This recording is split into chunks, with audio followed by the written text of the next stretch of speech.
All right, welcome everyone to my second Lifestyle Medicine Open Forum. So this is an opportunity for you to ask your questions about health, about lifestyle.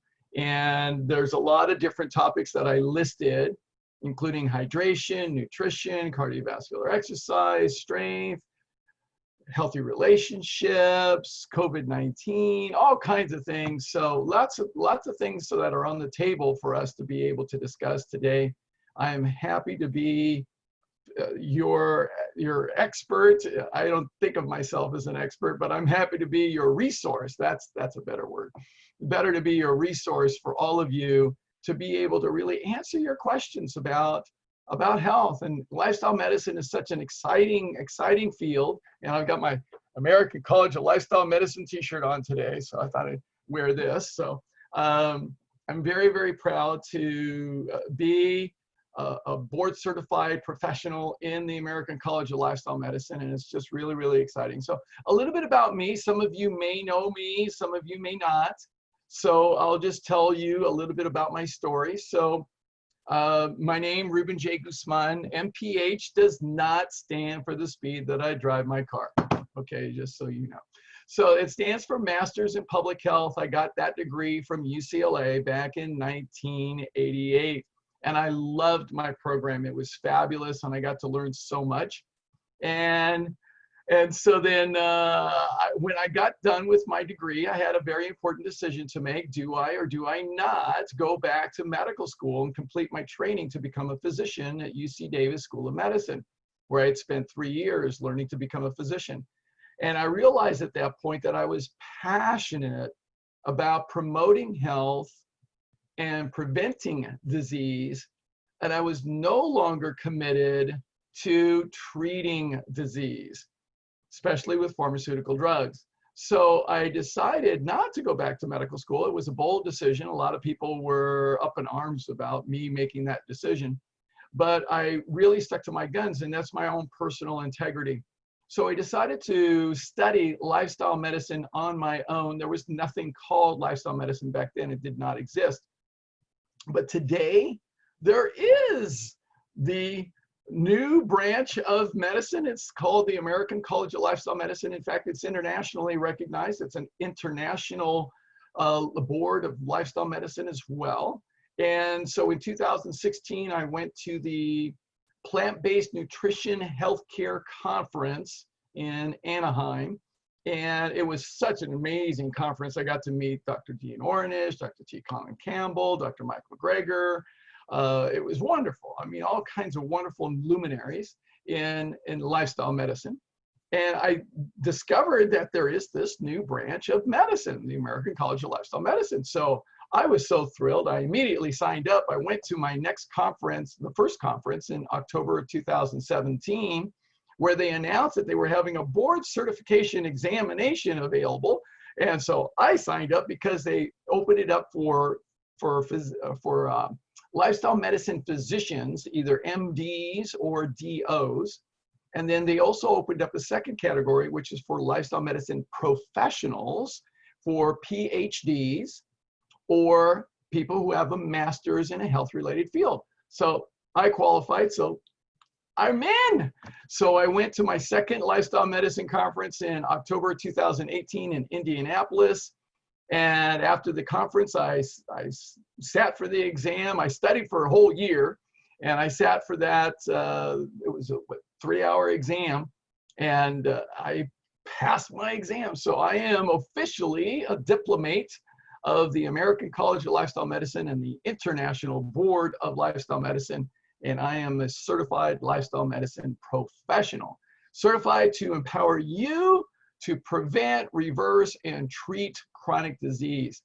And lifestyle medicine is an evidence-based approach, not weird stuff, okay? No weird stuff, okay? So it's an evidence-based approach to prevent, reverse, and treat chronic disease, focusing on using lifestyle measures as opposed to medications. So lifestyle measures include the areas of nutrition, physical activity, emotional well-being and stress management, sleep, healthy relationships, alcohol and tobacco reduction.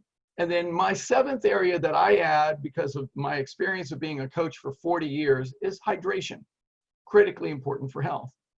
So those are the areas that we focus on in lifestyle medicine. It really makes a difference.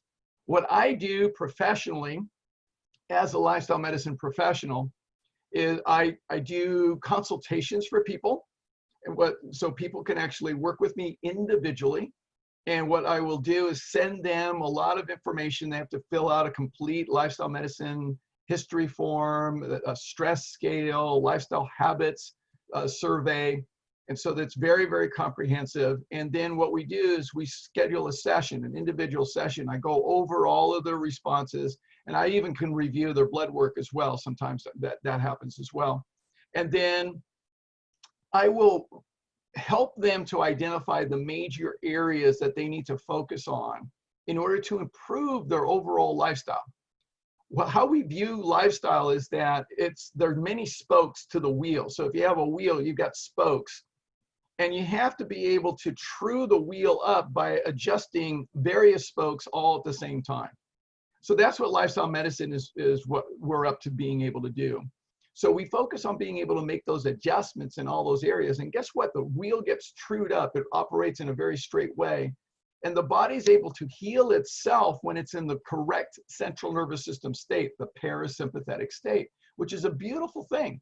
It's much more effective than any medication ever has been. So our body has the ability to heal itself, and it's really amazing.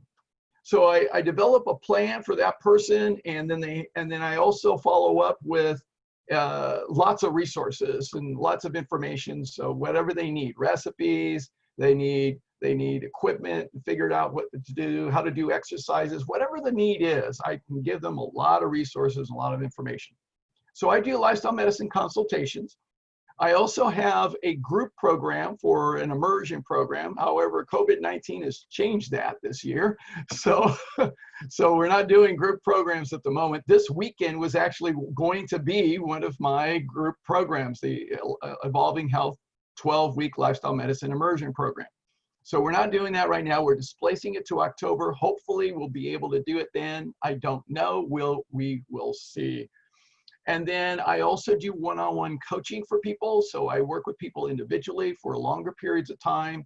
I've worked with people for 6 months, a year, 2 years, 5 years. So I work with people for a long period of time. I've helped people to completely alter their health and their lifestyle. And it's a really great process. People have produced miracles. I mean, they're really living their best life, and it's really extraordinary to be able to do. I also do lifestyle medicine programs in the workplace. So I actually come into a workplace to help employers create a healthier workforce, which makes sense to me because think about it, is an unhealthy workforce less than fully productive? The answer would be yes, absolutely. So the healthier a workforce is, the more productive they are. And guess what? That helps the company in being able to function and being able to produce much more effective results. So it's a wonderful process that I do. All these things, those are the 4 things that I focus on. All right, so that's enough about me and what I do. So now what I want to do is go to some questions. Oh, goody, I got some questions up here. All right, so I'm going to start with the one question that I got by email. And this is a really great question. So Leslie asked, she wanted to ask about osteoporosis and osteopenia. She knows that a diet high in animal protein, dairy, salt, and alcohol, plus a lack of exercise can cause it. And a plant-based diet with an emphasis on green vegetables are the best to prevent it. So here are her 2 questions relating to osteoporosis and osteopenia. Can they be reversed if you already have it? Besides cleaning up the diet, I'm quite sure weight-bearing exercises would be recommended. Okay, so then the second question she poses, but what specific exercises would be the best to build bone in the spine and hip? I've heard too much exercise may not be a good thing for the fragile bones, for example, running. I'd love to hear your thoughts on this subject. Great question. So let's talk about osteoporosis and osteopenia for a second, because that is a chronic condition, as many chronic conditions are.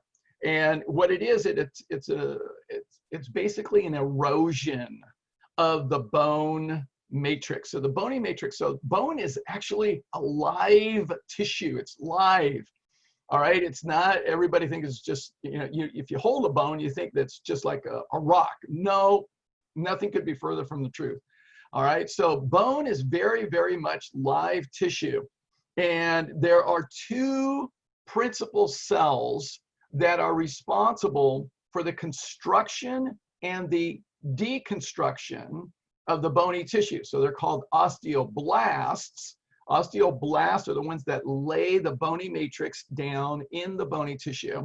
And then there are osteoclasts, which are basically like the sledgehammer. So you got bricklayers and you've got sledgehammers. All right, so you got those two kinds of cells that are constantly at work in our bone, constantly. They're always changing. So our bone is always being modified, always being changed. So it's not static. It's not like you grow to a certain age and then your bone stays the same for the rest of your life. No, it's constantly under construction or deconstruction all the time. Now what happens, it relates to the central nervous system state. So again, if we're in the parasympathetic state, the body is thriving, it's healing, and we're actually able to construct more bony tissue. So the osteoblasts are in more supply than the osteoclasts. So the cellular ratios will change. So we'll have that. Now, when the body's in the sympathetic state, for whatever reason, then what happens? The osteoclasts are more in play. And so we start to see deconstruction of the bony tissue. Now, remember what I've talked about before is that what influences our central nervous system state. And there are 5 major things that I talk about in my seminar, The 5 Secrets to Living a Thriving, Healthy, Happy Life. So what influences our central nervous system state are the thoughts that we think, the words that we speak, the actions we take, the company we keep, and the food that we eat. So all of those affect our central nervous system state. So even if you do great exercise and you eat a great diet, but you got stinking thinking and you got too much stress and you got evil people hanging around you, that will affect your central nervous system. So it's going to make a difference. So it's really important for us to have a balance in everything to really create as much as possible being in the parasympathetic nervous system state. Now, osteoporosis is just a worst case scenario of osteopenia. They're basically the same disease, they're just different levels. Now, a diet high in animal protein, dairy, salt, and alcohol absolutely erodes the bony tissue because those are sympathetic foods. So if you go to my website and you look up my food pyramid, I have food categorized, and I will send you, by the way, an email with that information. So I'll send you my food pyramid. But food can either attack us in the sympathetic state. Food is either sympathetic or parasympathetic. So it's either going to heal us or it's going to cause disease. So those foods are absolutely sympathetic foods. And my mother is a prime example. All right, I'll just give you my mother as a prime example. So my mother is now 84 years old. She used to be 5'11", very tall. Okay, 5'11". She is now 5'7". She has lost 4 inches in height. So dramatic difference in her height. And it's because of the dairy. And what we show in the research is that dairy, the countries that have the highest amount of dairy consumption have the highest rates of osteoporosis and osteopenia. And this is worldwide data that we have on this. So it's rather significant. Now, in terms of being able to clean up the diet, absolutely we want to get rid of any sympathetic foods. But again, remember, it's all those 5. So it's not just the food. I know Dr. McDougall, my good friend John, he says it's the food, it's the food, it's the food. And I've told John, I said, there's more than just the food. So he's been good about that. So anyway, the food is important. And weight-bearing exercises, yeah, they're important if, and here's the if they're not too much of a strain on that person based on where they're at. For instance, somebody who's got severe osteoporosis, being engaged in very intense weight-bearing exercises could actually cause fractures of the bone, which is something that happens as people get older because they start saying, oh, you need to build your bony tissue because you've got a loss of bone. So they start engaging in more vigorous exercise that's too vigorous, and they end up with a fractured hip or a fractured femur. That happens. That's not good. All right. So one of the things to recognize is that bony tissue, first of all, we have to change the central nervous system state from sympathetic to parasympathetic. That's everything involved. And then the second thing, in terms of exercise, we need to do exercise that gradually challenge the body to be able to build more bony tissue.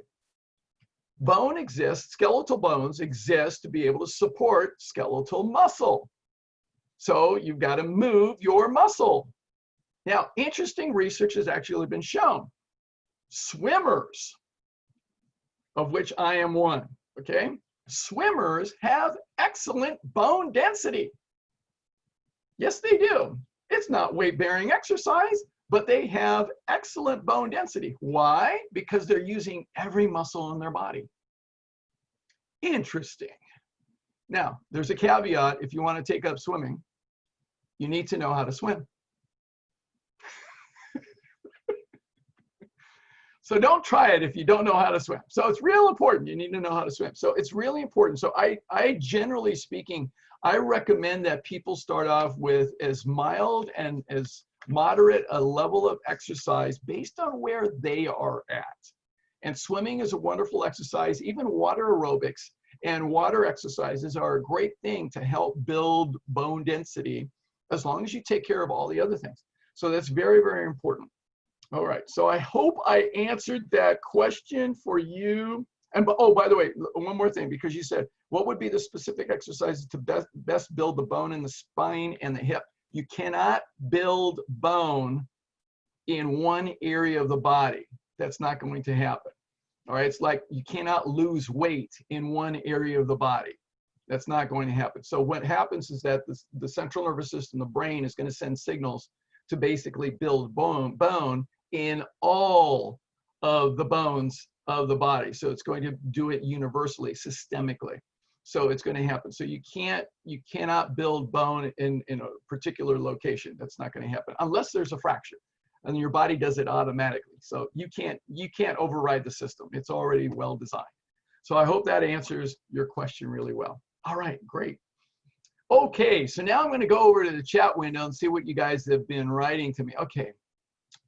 All right, let's see. Karen, for alcohol to burn off when sauteing, do you know if the pan has to be a certain temperature, and does it have to be that certain temperature to get enzymes to start working? That's a good question, Karen. I don't really know the answer to that other than basic chemistry. So I know that if you get the alcohol hot, it will evaporate more quickly. I mean, that we know. It usually evaporates. I mean, if you've ever worked with if you even take alcohol, any wine, for instance, if you take any wine, the alcohol is going to go away pretty quickly. The hotter it is, the quicker it goes away. I mean, if you just put alcohol on the tabletop, it'll go away. I mean, alcohol evaporates. So there's an evaporation level for alcohol that's much faster than it is for water. So I don't, now in terms of the enzymes, I don't know. I don't know the answer to that. So good question. All right, let's see. Shivarama, let's see. I would like tobacco elimination and alcohol reduction, then alcohol and tobacco. Let's see, I'm not quite sure. Then alcohol and tobacco reduction. So I don't see it as a question. I'm not sure what that is, what that means. So in lifestyle medicine, we recommend being able to, oh, I see, tobacco elimination and alcohol reduction. You would like that, then alcohol and tobacco reduction. Okay, so here's what I want to share with you is the research, Shivarama. So what we show in the research is that nicotine is absolutely toxic. Okay, so it's absolutely the case. So we know that it causes cancer. We have loads and loads and loads of research on that. So we've actually got a label on cigarette packages that known to cause cancer. Now, the research that was done on alcohol, originally by the alcohol industry, what they did is they wanted to evaluate mortality in response to the amount of consumption. So they broke people up into 4 different groups. One group they categorized them as the abstainers. The second group as the moderate drinkers. The third group as more moderate, there's the moderate, and then there was occasionally heavy, and then frequently heavy. Okay, so they categorized these 4 different levels. Now, what happened was this, is that when they looked at mortality, they discovered that people who had moderate consumption actually had a lower mortality than even the abstainers. So it led to what we call the famous J curve. So the people who were the abstainers had a slightly higher mortality than the ones that had moderate consumption, and the other 2 groups definitely higher mortality. But there was a problem with the research, and the alcohol industry finally fessed up to it after they did their advertising. So they finally fessed up that the abstainer group actually included 2 groups of people. It included people who did not really drink. They had very low to no drinking at all. Somebody like me, okay? And then they also included in the abstainer group people who were currently in Alcoholics Anonymous. Well, that's not good research. You wouldn't do a tobacco mortality research study, including and call people abstainers people who were former smokers. That wouldn't be good. That doesn't work. We already know in the research it takes at least 7 years to eliminate the effects of the tar in the lungs from smoking. So the research was recalculated for alcohol, and what we showed is this, here's the data, is that for every increase in alcohol, there is an increase in mortality. For every increase in alcohol consumption, there is an increase in mortality. There is no safe level of alcohol consumption. So Shivarama, it would be unethical for us as lifestyle medicine physicians to say, eliminate tobacco and reduce alcohol. That's unethical. If we know that there's no safe level of this particular substance, we're going to say to eliminate both tobacco and alcohol as the preferred action for optimal health. Now, of course, people are adults and they get to choose. I mean, there are still people who smoke today.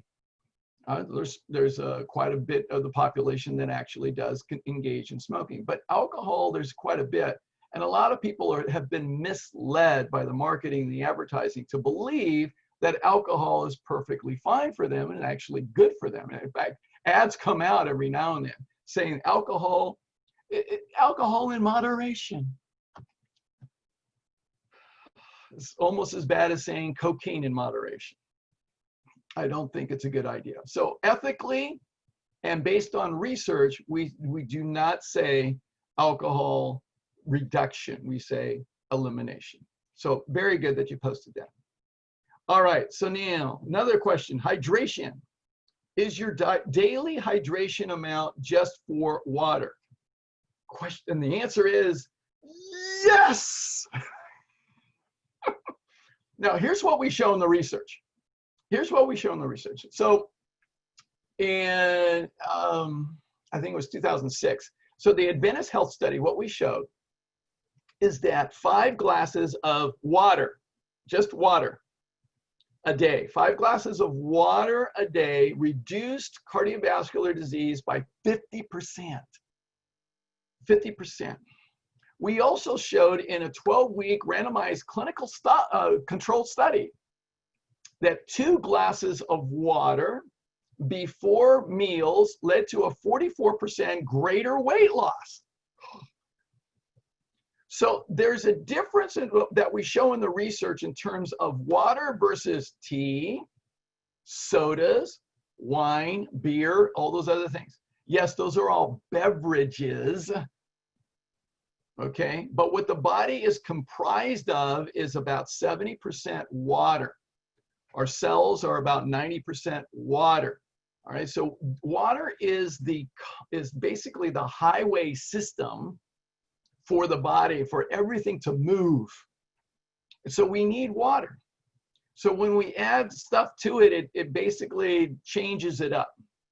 So we want to drink water. And my recommendation to people, now coaching athletes, I'll tell you this, it makes a difference. It really does make a difference. I did this, I've actually done experiments with my swimmers. I've coached for 40 years, so I actually had them experiment. I said, all right, I'll have some of you drink a juice drink. I'll have some of you drink a soda, and I'll have other of you drink water. And then I tested their performance before and after. Guess who won? Water. So when it comes to cellular performance, for physiological performance and sports, why would I recommend anything different for anybody than I would for athletes?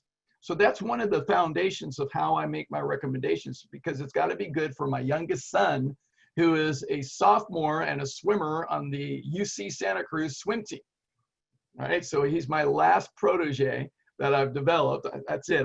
Well, maybe my grandchildren eventually. So, but the thing about it is that if I don't recommend it for him, I'm not recommending it to anybody else. So that, and I usually try to tell people 64 ounces of water a day is a good benchmark to think of in terms of the amount of water.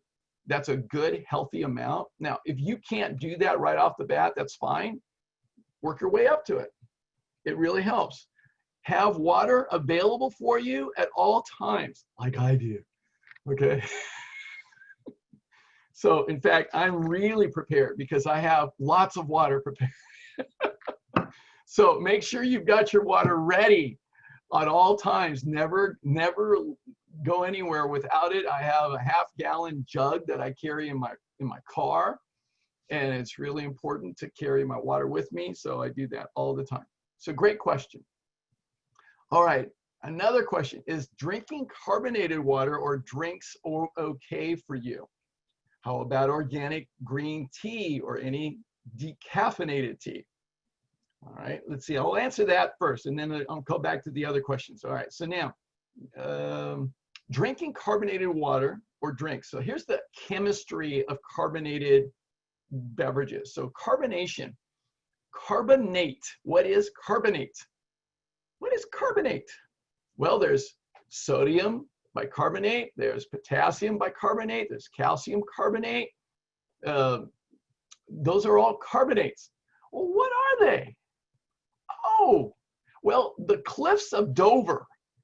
The cliffs of Dover are made up of calcium carbonate, otherwise known as chalk. Carbonates are salts. So the cliffs of Dover are basically the dehydrated saltwater chalk that is up there. So those cliffs are all comprised of all the salt from the salt water in the ocean over thousands of years, thousands and thousands of years. So carbonation is a salt water solution. In fact, you can do this at home. You can take baking soda, which is a base, and you can take white vinegar, which is an acid. Now, I've taught chemistry, so it's really fun to do this. So I take a little beaker of water, and then I add the baking soda. And then the moment I add the white vinegar, I get this violent reaction. So I get the volcanoes, they call it. The kids know how to make the volcano erupt. That's how you do it. So it's an acid-base reaction, immediate reaction one way. So you get acid plus base leads to water plus salt. Salt. Salt. So let me ask you this. Would it be a good idea or a bad idea if you were stranded out in the ocean to start drinking the water from the ocean? What do you think? Good idea? No, bad idea. What would happen if you started drinking the water from the ocean? Almost everybody knows this. You'd get even more dehydrated. The English Navy came up with a name for the sailors that they rescued. There was a condition that they noticed when they rescued the sailors who were stranded and were stupid enough to drink the water from the ocean. The condition was based on their mindset because they were crazy. The condition was called delirium. That's the history. So look it up. Look it up. The history of delirium. So the word delirious means contaminated with salt water in the brain. Crazy. Delirious. Crazy. So when you drink salt water, you make your brain crazy. You dehydrate your brain. Your brain is 80% water. So when you drink carbonated beverages of any kind, whether it's sparkling water, not mineral water, but sparkling water, okay, the Calistoga sparkling water or any soda of any kind, diet or otherwise, it doesn't matter. You are inducing delirium in here. And interesting, what we've seen in the research is that adolescent mental disorders, so when we look at mental health, the curve of adolescent mental health in the last 30 years has been like this. It's been gradually increasing. And the curve for soda consumption has been the same curve, the same line. So there's a direct correlation between the two. All right, so now, next question. Does yoga, organic green tea or any, how about organic green tea or any decaffeinated tea? Now, here's the thing about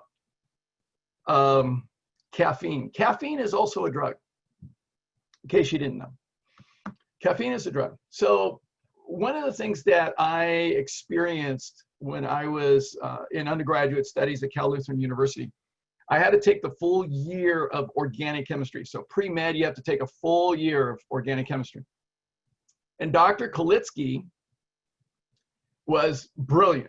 No, excuse me, it was Dr. Wiley. It's Dr. James Wiley. So Dr. Wiley. So we had Dr. Wiley, and he said, today's experiment, you're going to either extract nicotine from tobacco leaves or caffeine from tea leaves. The process is exactly the same. Why? Because nicotine and caffeine are both alkaloids. Alkaloids. Now you can look it up. Alkaloids. So caffeine is an alkaloid. Nicotine is an alkaloid. Now, alkaloids, nicotine and caffeine actually have toxic properties when introduced to the human body. And they are both, by the way, fabulous pesticides, in case you didn't know. So if you can take tobacco leaves, grind it up, put it in your garden, wonderful pesticide. You can take coffee grounds, do the same thing, put it out in your garden, wonderful pesticide. It will kill the bugs. Absolutely does.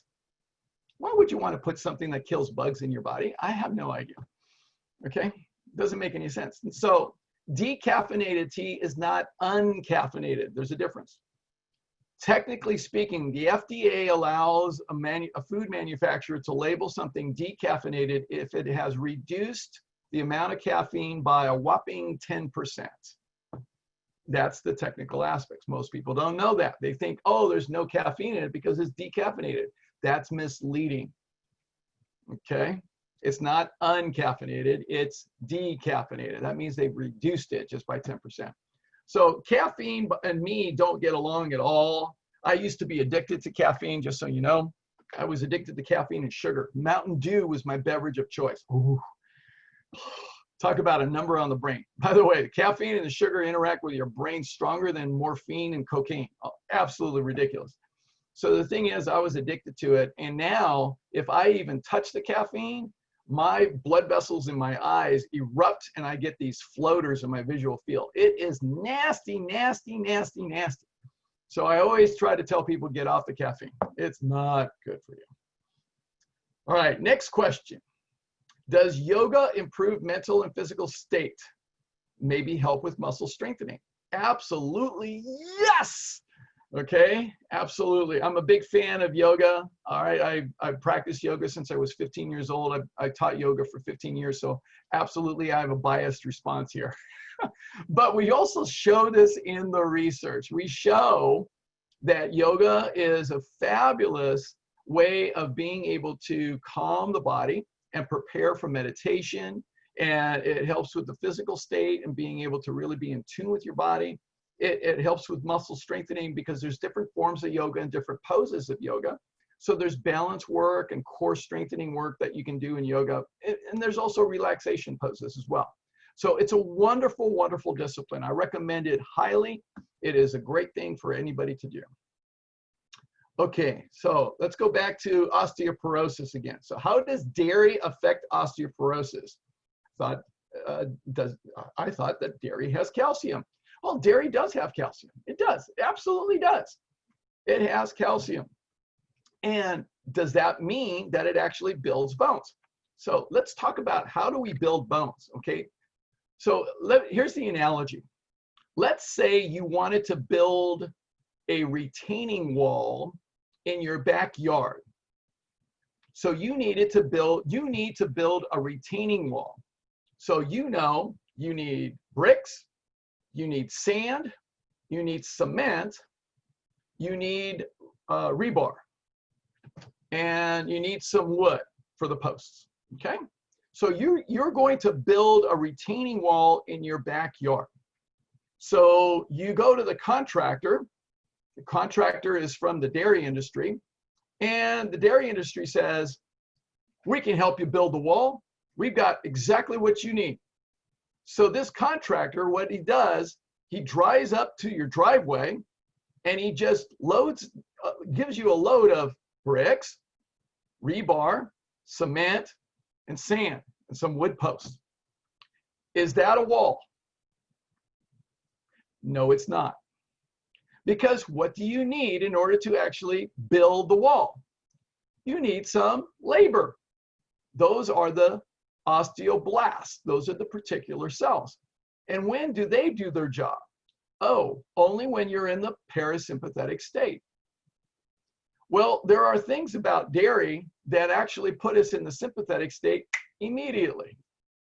So when we are introducing dairy into our body, not only is it illogical, but it actually induces the sympathetic state immediately. Why? Because it is the mammalian excretion of a 500, 600, 700 pound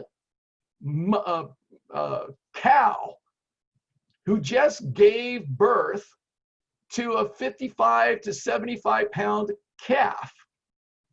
And that calf now has to grow to about 250 to 300 pounds in the matter of the next 3 months. And so that particular mammalian excretion, which is specific to that species, now has to help that particular calf grow really fast. So it's got a very specific protein content, lactose content, and fat content. Now, if you have ever given birth to a child, the child's been born about 6, 7, 8 pounds, and you can have a 3-fold increase in mass for that child just on mother's milk in the course of about a year. But a cow is going to be able to have a 10-fold increase in a matter of about 3 to 4 months. That milk's not designed for humans. It's foreign. It's foreign. In fact, if you think about it logically, there's over 5,000 species of mammals on the face of the planet. How many species of mammals have been routinely nursing a different species of mammal by choice? The answer would be 0. How many species of mammals have been routinely nursing past infancy by choice? And the answer would be, again, 0. So is it logical, therefore, for any species to drink the mammalian excretion of any other species at any time? The answer would be no. It's not logical. So yes, dairy has calcium, so does dirt. Dirt has calcium, why don't you eat the dirt? It won't help you to build those strong bones. It won't work. All right, so yes, just because it has the calcium doesn't mean it actually leads to building strong bones. That's marketing. That's clever marketing. It doesn't work really well. All right, let's see. Okay, I think I talked about bone density exercise. Yeah, all of them. All right, let's see. It causes inflammation in your body very bad. Yeah, and dairy, oh, by the way, yeah, when you consume the dairy, absolutely, Donna is correct. It leads to inflammation in the body. It's a sympathetic response in our body. It's a foreign substance. So immediately causes inflammation. So that's what happens with dairy. Okay, let's see here. Let me come through some of these questions. Yoga is great. Can you direct your question? Just click on it down. Okay, all right, let's see. Does rock climbing help build bone density? Certainly, all exercise does. All exercise does. So the thing is, when you do any exercise, you're challenging your muscles. So bones exist, your skeletal bones exist to be able to support the skeletal muscles, to be able to do their job. Now, I love this analogy that I sometimes use. I mean, one of the reasons why we see so much osteoporosis is because people are not moving, all right? Because they get up in the morning, they sit down to their job all day long, and then they drive home, and then they sit down for dinner, and then after dinner, they sit down on the couch and lay down on the couch and watch a movie. And then they amble over to bed, and then they lay down in bed. So they're not doing any exercise all day long. So eventually the central nervous system says, well, you're not using any muscles. Why do we need the bones? So it starts to degrade the bones because the body is in the sympathetic state. So you have to be able to use it. All right, really great questions. All right, Kathy Mack. Yesterday, Dr. Clapper, yay, my friend Dr. Clapper, said some women benefit from wearing a weighted vest when walking from strong bones. Is this something that I recommend? It depends. So really great question, Kathy. So it depends if that is viable for that person and wouldn't cause injury. And it depends on how hard they're working and how hard they're walking. So can it help to be able to build up the bones? Possibly, possibly. Could it also cause injury? Yes, that's a possibility too. All right, so we've seen in the research in exercise physiology, for instance, they had this idea a long time ago. Now, Michael's great. I love Michael and Dr. Clapper, but he hasn't coached athletes like I have. So, so the thing is, we had some research around being able to try to get basketball players to jump higher. And we put weights around their ankles to try to stimulate them to be able to run against the greater resistance. And what we showed was that, yes, it can possibly help some athletes to be able to jump higher, but it can also cause injuries. So the thing is, we have to be able to understand there's a give and take here, and not necessarily, and we have to look at how much weight are we talking about. Because if you have a lot of weight, it could actually be detrimental to the system. The body's not ready for that. Okay, very, very good. Got that, Leslie. All right, let's see. Donna's asking, is drinking carbonated water or drinks okay for you? I think I answered that question. Is organic tea or decaffeinated tea? I think I answered that. Okay, does yoga? I think I asked that. This was, oh, it was asked by Tina. Okay, got that. All right, let's see. Yes, Karen, you're welcome. Okay, water's life. Say that right. Can't live without it. Yes, water is life. You can live without the coffee. Yes. Yes, you can live without the coffee. Let's see. All right, let's see. Down here to Tina. My nephew eats very healthy. He's actually vegan. However, he does vaping. Oh. His mom, a nurse, cannot seem to convince him to quit vaping. He's in his early 20s. He's been vaping for about 4 years now. We have sent him several articles and does not seem to care. Any suggestions? Well, okay, a couple of aspects here.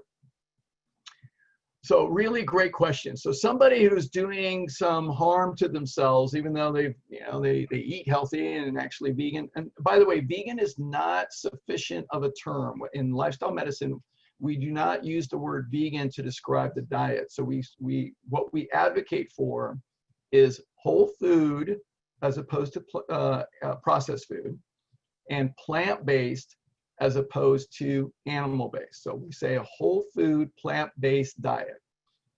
Okay, so a vegan can actually be unhealthy. So Oreo cookies are vegan. There's no animal in them, but they're not very healthy. Okay, sodas are vegan, but they're not healthy. Okay, wine is vegan, but it's not healthy. Okay, so there's plenty of things that are vegan but are not necessarily healthy. So we are more specific in how we actually describe the diet, and it's whole food as opposed to processed food. So there's nothing added, nothing taken away. All right, so nothing added, nothing taken away. So it's whole, so it's nothing added, nothing taken away. And then it's plant-based as opposed to animal-based. The American diet has about the average American is consuming about 12% plants, only 12%. It's horrible.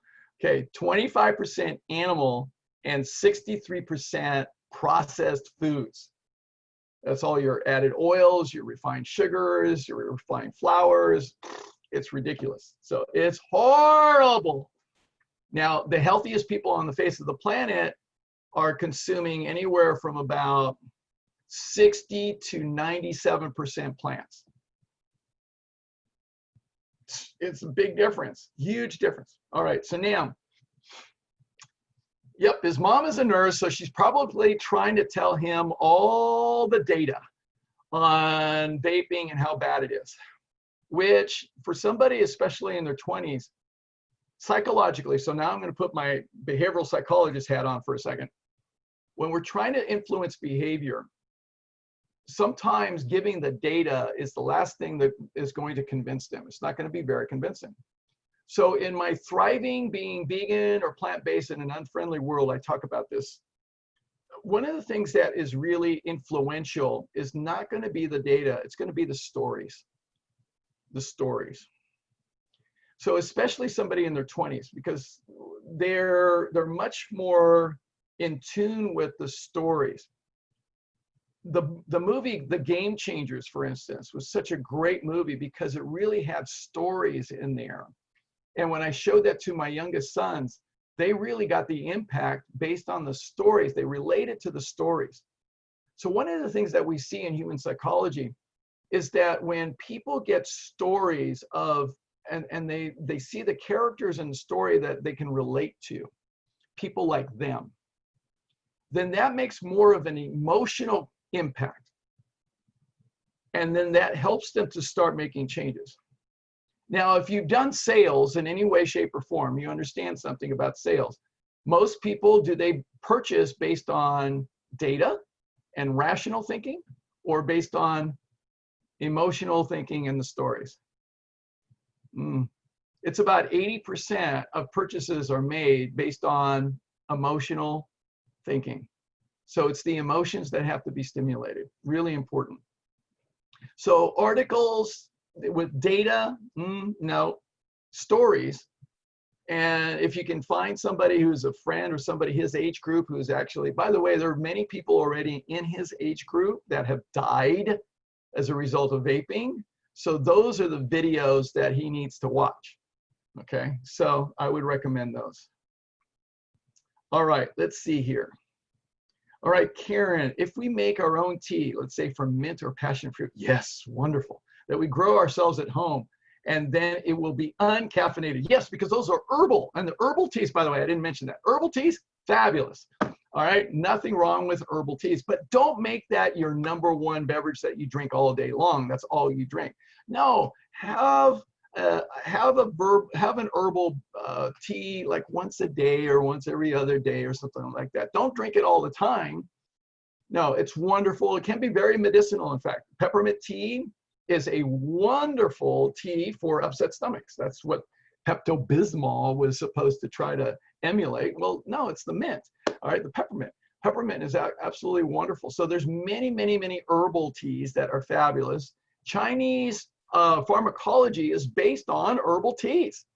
All right, there's a lot of herbal teas that are used in Chinese pharmacology, the ancient Chinese pharmacology. It's just really phenomenal stuff. So herbal teas, fabulous. Mint tea, great. Passion fruit, wonderful. So you can make those. There's no caffeine in those. So it's great. By the way, if you wanted to get all the antioxidant benefits of green tea without the caffeine, you can actually do that. So there is an African red tea. It's called Rooibos, R-O-O-I-B-O-S. R-O-O-I-B-O-S. So it's an African red tea. It has all the antioxidant properties of green tea, which are wonderful, but no caffeine. And it's fabulous. So you can do that. All right, let's see. Let's see, Donna, 14, that's young to vape, but it might be better than smoking cigarettes, in my opinion. Yeah, it's very popular today. Well, the research coming out on vaping that I've seen, I'm not an expert on this, but the research that I've seen, it might be better than smoking, but we're talking about a marginal difference, okay, marginal. All right, people are still dying from vaping, so it still causes serious problems. And it still also puts the body in the sympathetic state. That's the bottom line for me. Does it put the body in the parasympathetic or the sympathetic state? It's just like food, all right? So does food put you in the sympathetic or the parasympathetic state? What's it doing? All right, because if you say, oh, well, I'm gonna eat a whole food plant-based diet, except, and then you say, I'm gonna eat this fish, I'm gonna eat this steak. You just introduce some harm to the body. All right, so the thing is, it's really important to recognize that we need to do everything possible to put the body in the parasympathetic state as opposed to sympathetic state, because one thing is enough to put us in the sympathetic state, and that can cause all kinds of domino effects from that. So yeah, it's popular. I'm not a fan of it. I don't think it works very, very well. Okay, so let's see. Thanks, Gina, for stopping by. All right, let's see. Yeah, we're not baby cows, so we should not drink cow's milk. Amen. Yes. All right. Okay, my description of dairy cured you of craving anything dairy. I'm so glad, Sabrina. Yes. Wonderful. All right. So no more dairy for you. Yes. All right. So let's see. All right, so a question on whether, regarding carbonated water, why would a baking soda and water mix to drink be recommended to you to reduce muscle soreness and lactic acid buildup if sodium content in the baking soda will dehydrate you? No, I think you got it turned around a little bit. See, the thing is, it's not an acid-base reaction here that we're doing first. So baking soda by itself with water is actually going to be a base. So what it's going to do is going to help to alkalize your system to help neutralize the acid in your bloodstream. So that's why it's being recommended to you therapeutically. All right, so there's a big, big, big difference there. Now, if we added the acid ahead of time, now what we're doing is we're causing the acid-base reaction. So we're adding a little bit of baking soda to your water, and you're drinking that in order to try to neutralize the lactic acid to help your body to alkalize a little bit better, plus the plant-based diet. So because a plant-based diet will also help you to be more alkaline as well. So that's not causing an acid-base reaction, okay? So that's not what we're doing here. So that's different. All right, good question. Let's see. Do I know if caffeine attaches to same receptors as nicotine in the body? I'm thinking yes, which makes sense why we get so addicted to caffeine. Yes, it does. In fact, okay, so I got a homework assignment for you, Karen. Here's what you do. Okay, you Google the molecular structure of nicotine and the molecular structure of caffeine and go to images, all right? And when you do that, you're gonna see something very, very interesting. So both molecules have an aromatic core, okay? So that's 6 carbons, all right, in the ring. The nicotine molecule has 1 nitromethyl group, has 1. Caffeine has 3 nitromethyl groups. So, and nitromethyl groups interact in the brain the same place as dopamine does. Oh, okay. So this is why it's also toxic. So the thing is, nicotine, by the way, just so you know the difference between it. So when we did that experiment in college, Dr. Wiley said, oh, I've got a word of warning before you do the experiment. If you decide to extract the nicotine from the tobacco leaves, once you get it to a purified liquid before creating it as a powder, if you are in the least bit careless and you touch that liquid to your skin, you get 1 little drop, you will be dead within 5 seconds. Over, done. That's how toxic nicotine is.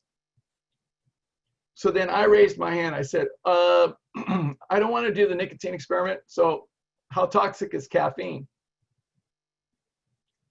He said, well, it won't quite kill you. If you are young or old, it could kill you. Think about that. It would likely make you really sick, he said. I said, oh. So we all did the caffeine experiment. Nobody did the nicotine experiment. Process is exactly the same. So just so you know, that's the toxicity of those molecules. All right, very, very good. Okay, let's see. Okay.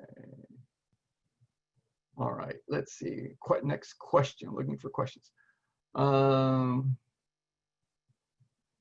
Okay, so Shivarama asks, all the vegan cheese, vegan bacon, Beyond Meat, and Impossible Burger, and imitation ground meat, imitation chicken, etc., are all processed and not good, right?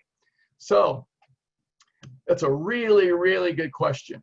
So what we say in lifestyle medicine is we advocate for whole food as opposed to processed food, and plant-based as opposed to animal-based. Now, what's been happening for quite some time now is that a lot of people, they want vegan food. So and there's nothing wrong with being ethical or environmental vegans. Nothing wrong with that, okay? I completely support that. I consider myself a spiritual vegan, okay? I'm a spiritual vegan. Now, the thing about it is that for the sake of health, it's different. So we're more specific in lifestyle medicine about the diet. So you can be vegan and eat food that is not animal, but still processed. And you can be satisfying your environmental or your ethical vegan considerations. However, what we show in lifestyle medicine, these foods can still be highly processed. So In fact, if you look at the Impossible Burger and the vegan cheese and the vegan bacon, a lot of times they have a lot of oil. Now, oil is a sympathetic substance, okay? Oil, olive oil, avocado oil, safflower oil, coconut oil, it doesn't matter. All oils cause a sympathetic response in the body. So the thing is, they have lots of oils.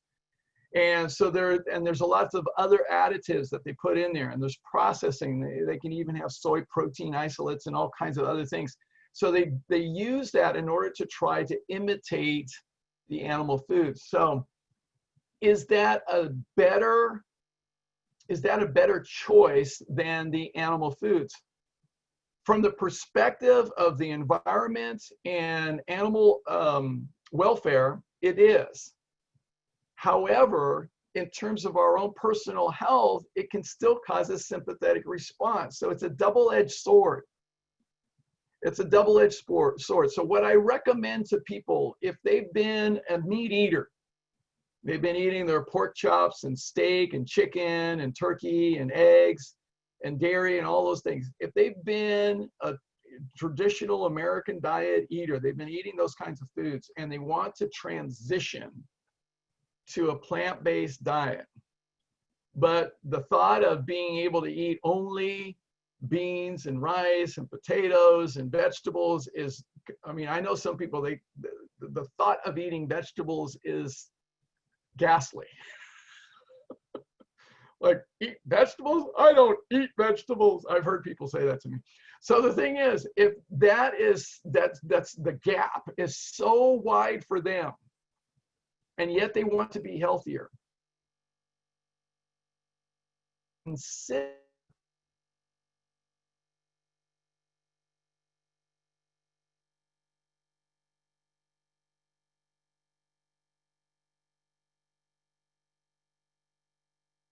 Try the Impossible Burger. I don't like it. Okay, but the thing is, you know, I've tried those things.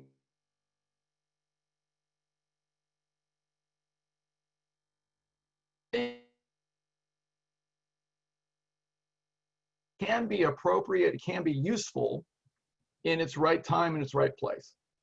But I don't think that it's the healthiest. It's not optimal. So I hope that answers your question. Really great question. Okay.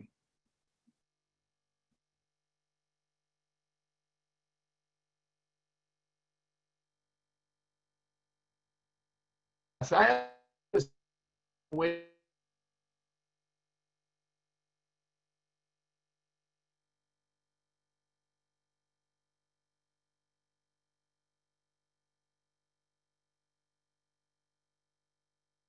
First.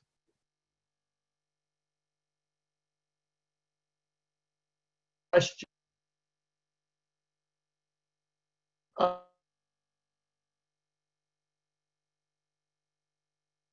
Movie, and from my experience of people watching that of all ages and all different levels, it seems to inspire people to make some changes. So it's an excellent movie.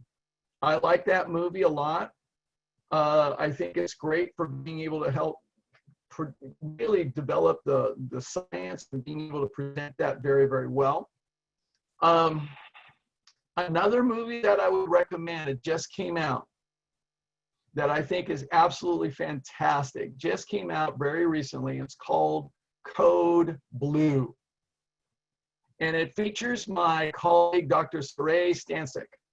She is a lifestyle medicine and talks about her journey of being able to reverse multiple sclerosis, and also talks about her practice as a lifestyle medicine physician. She actually has some case studies that she includes in that movie that talk about weight and other kinds of issues that are some very good examples as well. I love that movie. It's just really great because she's a physician walking you through this whole process. So it's very powerful, very influential.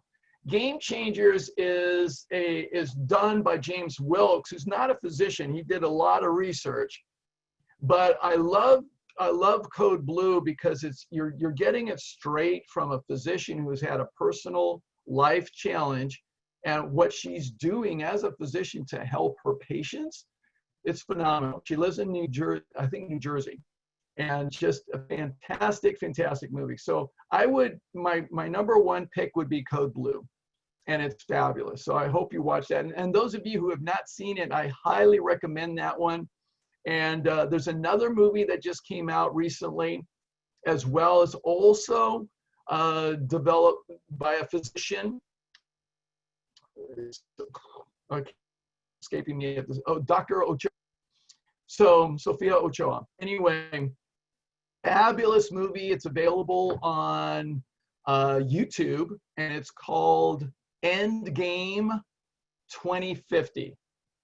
Endgame 2050. Fantastic movie as well.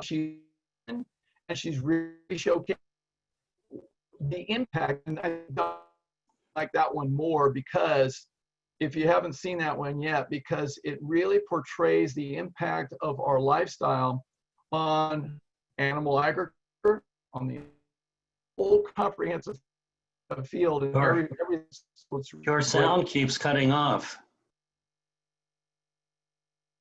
Your sound keeps cutting off. Now, interesting. I can hear you fine. Huh. Ruben, this is Karen. What it is your picture is freezing. Who is that? Scott? Yes, it is breaking up. Your picture's freezing a bit. I'm hearing what you're saying. I'm getting the messages, but you may be on Wi-Fi and not directly connected via a Ethernet cable.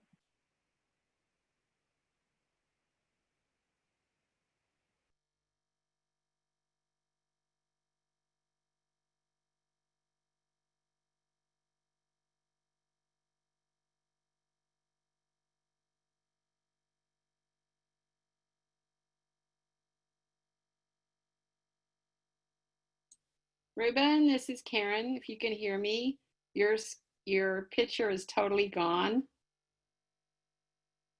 And I can't see you anymore or hear you.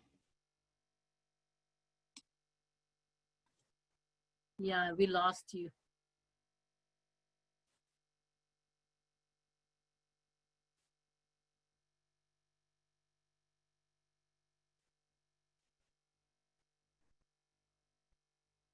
What happened?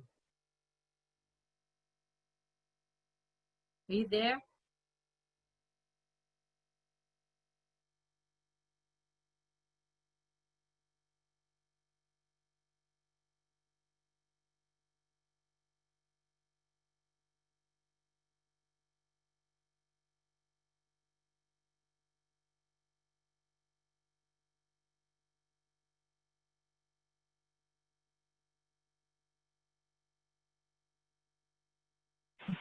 He's probably reconnecting. He has, this has happened before, he reconnects, so let's give him some time.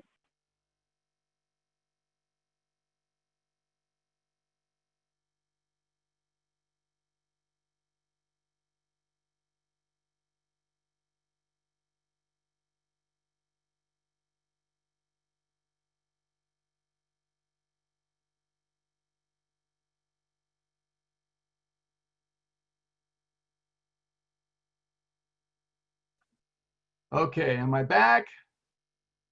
I think I'm back. All right. Yes, we can hear you now. You can hear me now?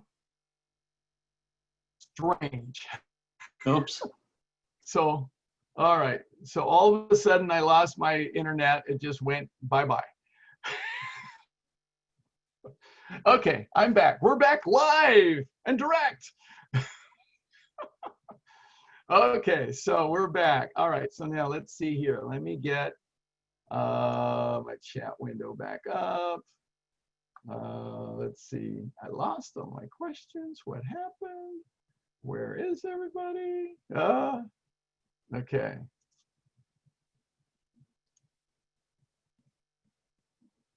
So let me find my chat window again. All right, so apparently. Okay, so something happened to all my chat questions. So you're on live. So I need audio from you guys. So unmute yourself and ask your questions. All right, I want to hear from you. Okay, let's keep this going. All right, what are your questions? Anything at all? Anything else? Yes, Tina, go ahead. So I like to drink herbal teas. You know, Herbal tea? yes, I actually drink sometimes organic green tea, and I found that probably it's not good either. So, but can you add lemon and honey or agave to the tea? It's okay. So what we want to do is lemon is great because it's citrus and it really has so many wonderful nutritional properties to it. The challenge with honey and agave, those are refined foods. Those are processed foods. So honey is a processed sugar. It is a refined sugar. It's refined by the bees, however. And agave is man-made. Okay, so we take the cactus and we go ahead and we refine it, so we create that agave. So it's a refined sugar. So it's a man-made sugar. There is research, however, showing that honey does have some medicinal properties in small amounts. In fact, especially if it's combined with cinnamon. So it's very, very interesting. So honey and cinnamon have been shown to be a very good therapeutic remedy. So it's very good. So in fact, if you're sick, you take a tea with honey and cinnamon and lemon, and it's wonderful. All right, so you can take a chamomile tea or a peppermint tea or one of those, and you just put a little bit of that. That's a great mix. I always have that if I ever have a cold or flu or anything else like that, I do that. So that's a great therapeutic remedy that you can have. But I stay away from the agave. Agave is actually sweeter than your regular sugar, so it's more concentrated. So you want to stay away from that. Yes. Now, when you use cinnamon, does it have to be the cinnamon stick, or can you use the You can use ground cinnamon. It's fine. Ground cinnamon usually works. It's kind of hard to swallow a cinnamon stick. So I mean, just for flavor.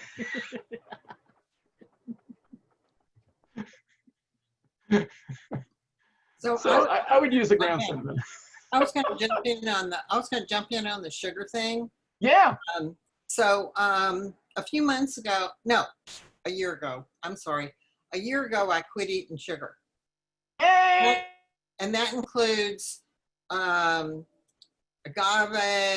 honey, maple syrup, even dried fruits. So I would say to you, do it and you will not miss it. And it'll make so many other differences in your life. Like I don't crave foods anymore. I just don't need the sugar anymore. So I would encourage you to bite the bullet and quit the sugar. A year and I'm good. A year. That's awesome. And Yes.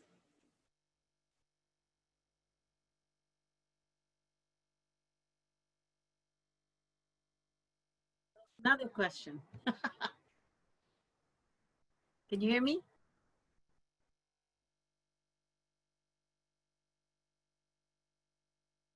Can you hear me?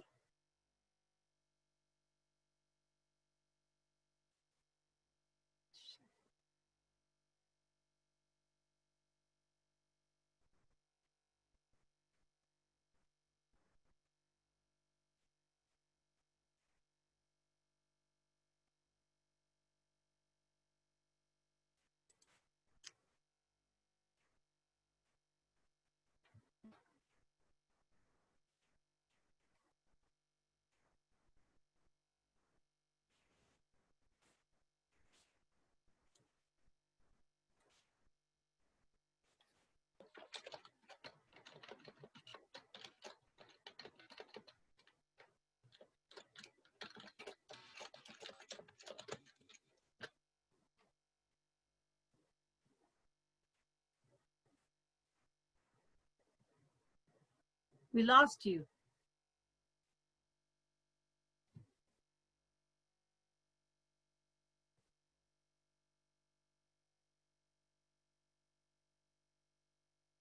Ruben, we lost you.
Was anybody able to hear Ruben when he was talking about, I had asked a question, I have a friend who's about 100 pounds overweight and I want to sit with her and watch a movie.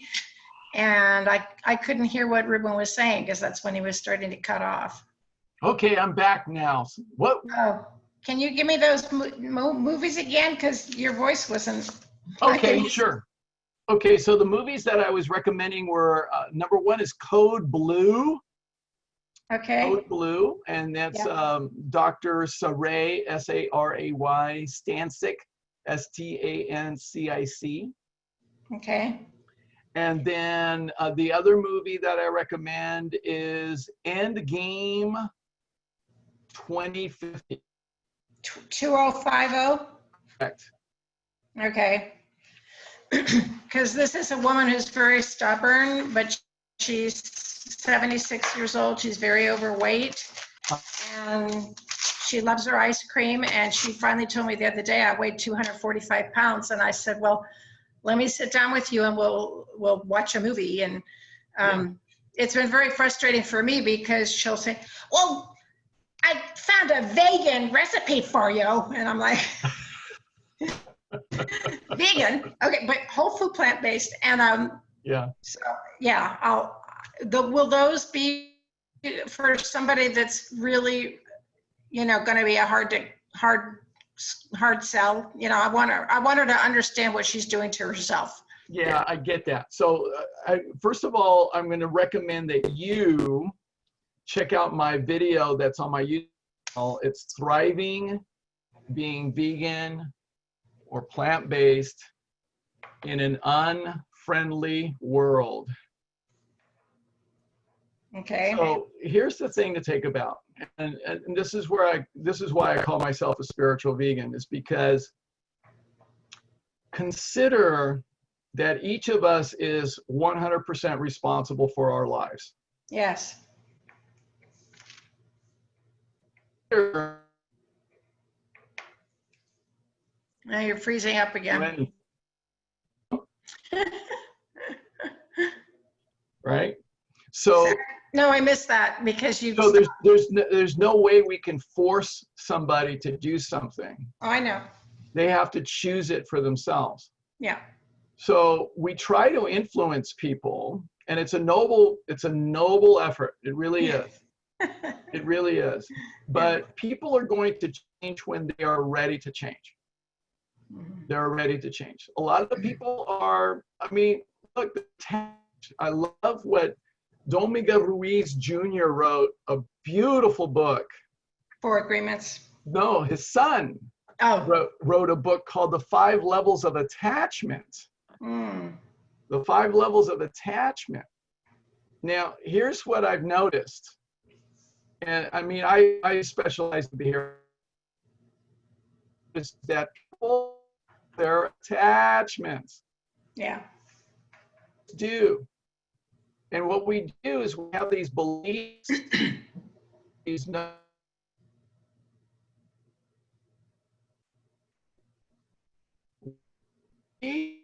how you should, they should be, Yeah, you're cutting out again. We're not getting you.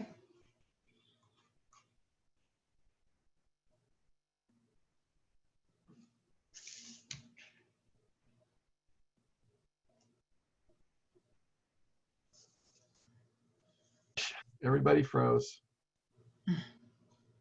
Hello, can you hear me? Anybody? Yeah, Oh, can hear I'm you back. now. Mhm. Okay, so anyway, I know what's happening with my system. Any people have their, I think, like shit all over the place. That's what we do.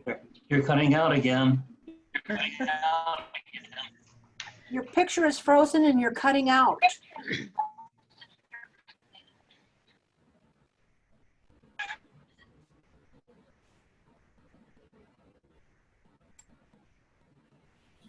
It's too bad. I've because I have the highest.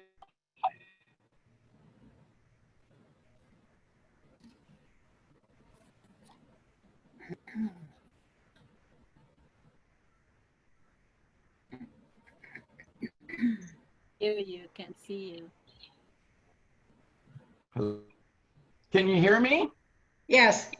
Okay, good. Can't see you. All right, so my video is not working, so I'm going to save this. So maybe what I need to do is stop my video for a moment and see if that helps. Me better? You can see your picture. You can see my picture, but I'm going to see. Cutting out again.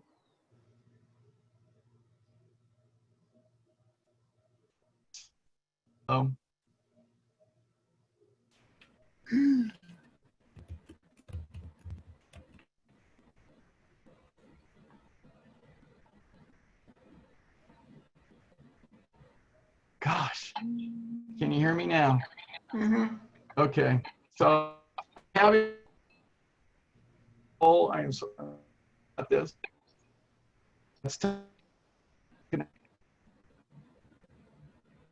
I don't.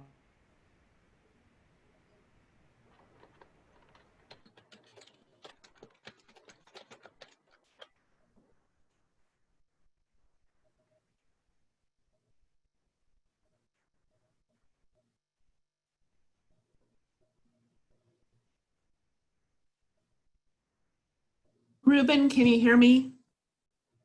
Hello, everybody's frozen. Okay, hello. All right, so I'm going to, I think I've got. Jeez.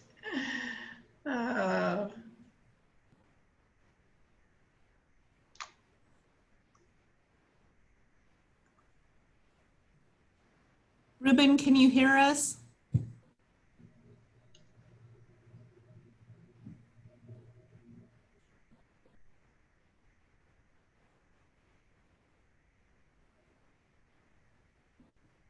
Oh.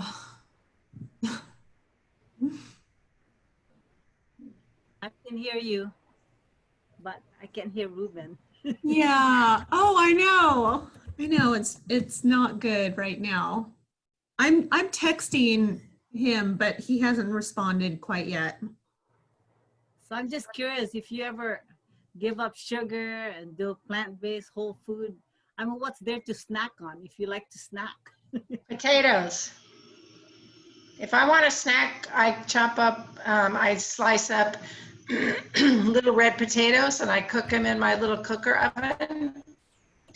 And I put a little bit of salt, pepper on them. Can you hear me? Tina? Yes. You could hear that? Yes. Okay. And the other thing, I might get a bowl of frozen blueberries and munch on them, and they're really good. And also, this is Karen. Can you hear me? I have another snack for the hot days. I get a frozen bananas, and mix it with frozen strawberries. And you can actually make a batch of ice cream bars that are just made with the bananas, the strawberries, and some almond milk. and it's really delicious on a hot day. What do you pulverize them in? What do you put them in? A blender. So I freeze the bananas. I Yeah. cut them in little circles, kind of little slices, freeze them. And then I do the same with the strawberries. Then I put them in the blender with a cup of the almond milk, whip it all up, and I get enough for 5 ice cream bars. And they're so delicious. No added sugar, natural fruit, and some good milk. So I'm trying to keep down to less than 3 or 4 fruits a day. So Anybody hear me? I don't know. well, that makes like 5 ice cream bars, so you'd have them for all week. You know what I mean? Yeah, I'd probably eat them in one night. It's good for the hot days. Ruben's back. Nuts? Any nuts? No, not if you want to I lose think weight. once it opened up the room to everybody, I think it shut Ruben down. So maybe he should shut it all down. No, you guys can keep talking. Go ahead. Well, she just keep asked about going, okay? Okay, the other thing you can do for a snack, Tina, with the potatoes, I get a sweet potato and I slice it up like French fries. No oil, no nothing. Yeah. People who have air fryers can use that, but I just put it in my oven early in the morning and I make like the sweet potato French fries. They're absolutely delicious and they're healthy. Yeah, they're good. It's another good snack. Yeah. I just baked. Oh, I can't Here hear. it goes again. You're gone, Ruben. You're frozen again. plus you guys, I take the corn tortillas from Trader Joe's and I will bake them and make my own chips. And, Yes. and then I use that with homemade salsa. So I make all kinds of different homemade salsa, my own homemade hummus, my own chips. It's a great snack for those of you who miss your bag of chips, which there's not one bag of chips on the shelf that's actually healthy for you because they contain oil. That is so true, Anne. Yeah. Very true. Yeah. In fact, it's when you learn to make your own chips, it's really good. I actually made some out of quinoa.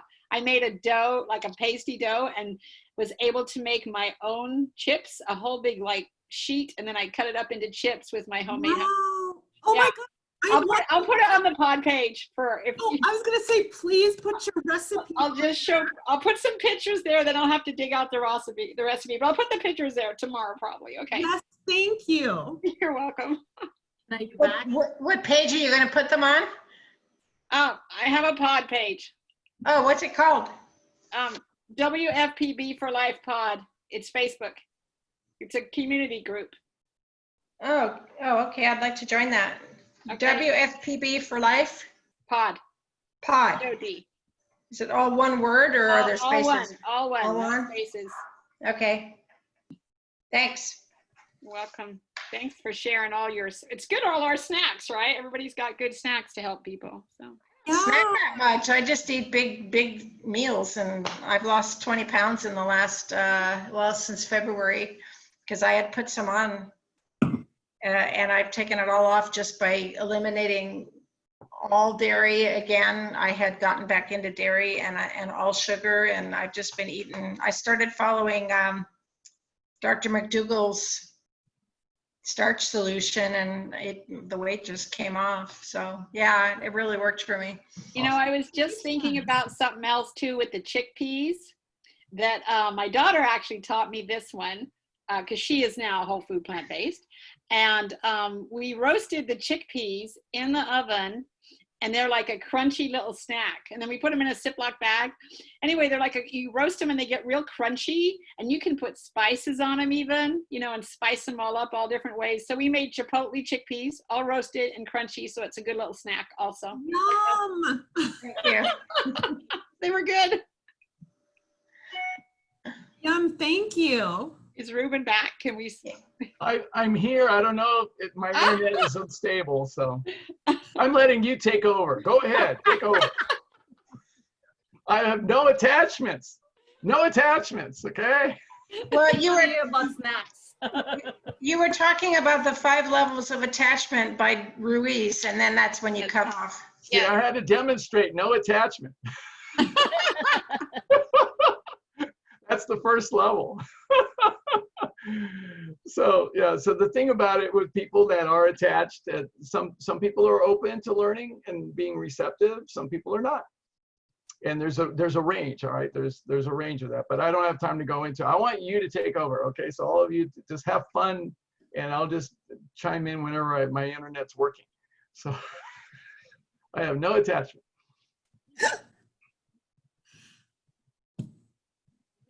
Now we can see you now. Yeah, you can see me. Yeah. You can hear me. Yeah, I'll chime in whenever possible. But I think my internet is unstable. It's having a psychotic moment here.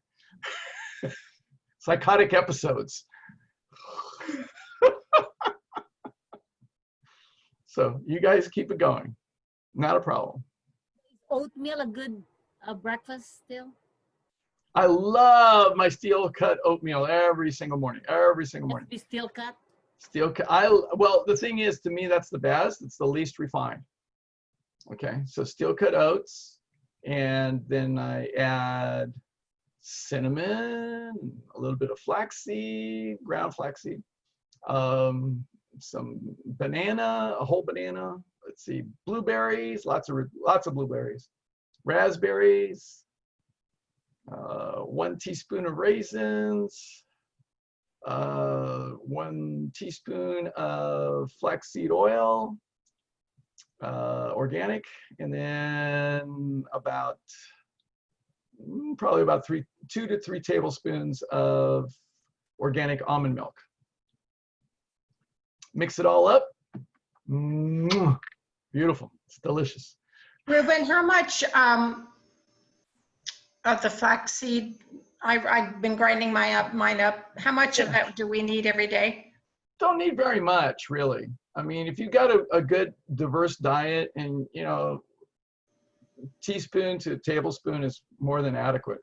Okay. You really don't need a lot. Okay, thanks. Yeah. I mean, there's omega-3 in all plant foods. Oh. This is one of the things that a lot of people say, oh, I need to get my omega-3, so therefore I'm going to get my flaxseed. No, all plant foods have omega-3 fats. They all do. So the flax seeds have more, okay, per pound. I mean, as far as concentration, they have a higher level of that, but that's it. Ground is good. You can use a little bit of flaxseed oil. Yes, Leslie, I just saw your question. Yeah, there's Dr. Brooke Goldner. She is really very knowledgeable about inflammation, and she wrote her book Goodbye Lupus. And so she has a lot of access of information about using flaxseed oil and ground flaxseed. And so I recommend that you check her out. So she's got a lot of information about that. So what she's doing, and I'm testing it out for myself, I'm just kind of looking to see about doing it, but just the organic flaxseed oil, just a small amount, not very much, just a little bit, that's all you need. So that's it. So she shows that has actually beneficial effect in terms of inflammation. What's her last name again? Goldner, Goldner, Dr. Brooke Goldner. Okay, thanks. And she's got, let's see, here we go. Okay. She's written this book called Goodbye Lupus. Yeah. Outstanding. Another book that she wrote is called Goodbye Autoimmune. I'm going to do a seminar in the future based on this book. It's going to be really good. And then she also has wonderful smoothies and recipes. So green smoothie recipes to kickstart your health and healing. So it's really great. And she's wonderful. She had lupus, and so she reversed her lupus. So she was diagnosed with lupus as a medical student, I think in a residency. Just like Dr. Saray Stancic was diagnosed with multiple sclerosis during her residency. So they reversed it. So they're really great. Really, really great. Good stuff. Good material. And Dr. Goldner has a fabulous website. She's got video. She does She does telehealth also. So she's very, very knowledgeable about doing that. Okay. Really great stuff. I've met her. She's wonderful. Tina, go ahead. What's your question? I like to snack a lot. Yeah, got it. I'm only 100, I'm like 99, 100 pounds. I'm really small. Yeah. But anyway, I wanted to ask you, is it okay to snack on nuts? Okay, so nuts, here's what we show in the research. I'm going to give you the research, okay? So we show that people who actually eat nuts and seeds as a higher amount of that, they actually have a 40% decrease in the risk of heart disease compared to people who have their protein from animal sources. So they have a 60% increase in the risk of cardiovascular disease. So now, but here's the thing about nuts. Nuts and seeds, what we show, beneficial effects, definitely, because they've got the omega-3s and a high concentration. And so they're very, very helpful. But there's a spectrum here. How much is enough? Okay, a lot of people like to snack because I know people that can, I mean, they will fill up the whole bowl, okay, with almonds or other nuts and seeds, and they'll just fill it up and they'll just munch on them all day long because it's easy to do, okay? It's easy to do.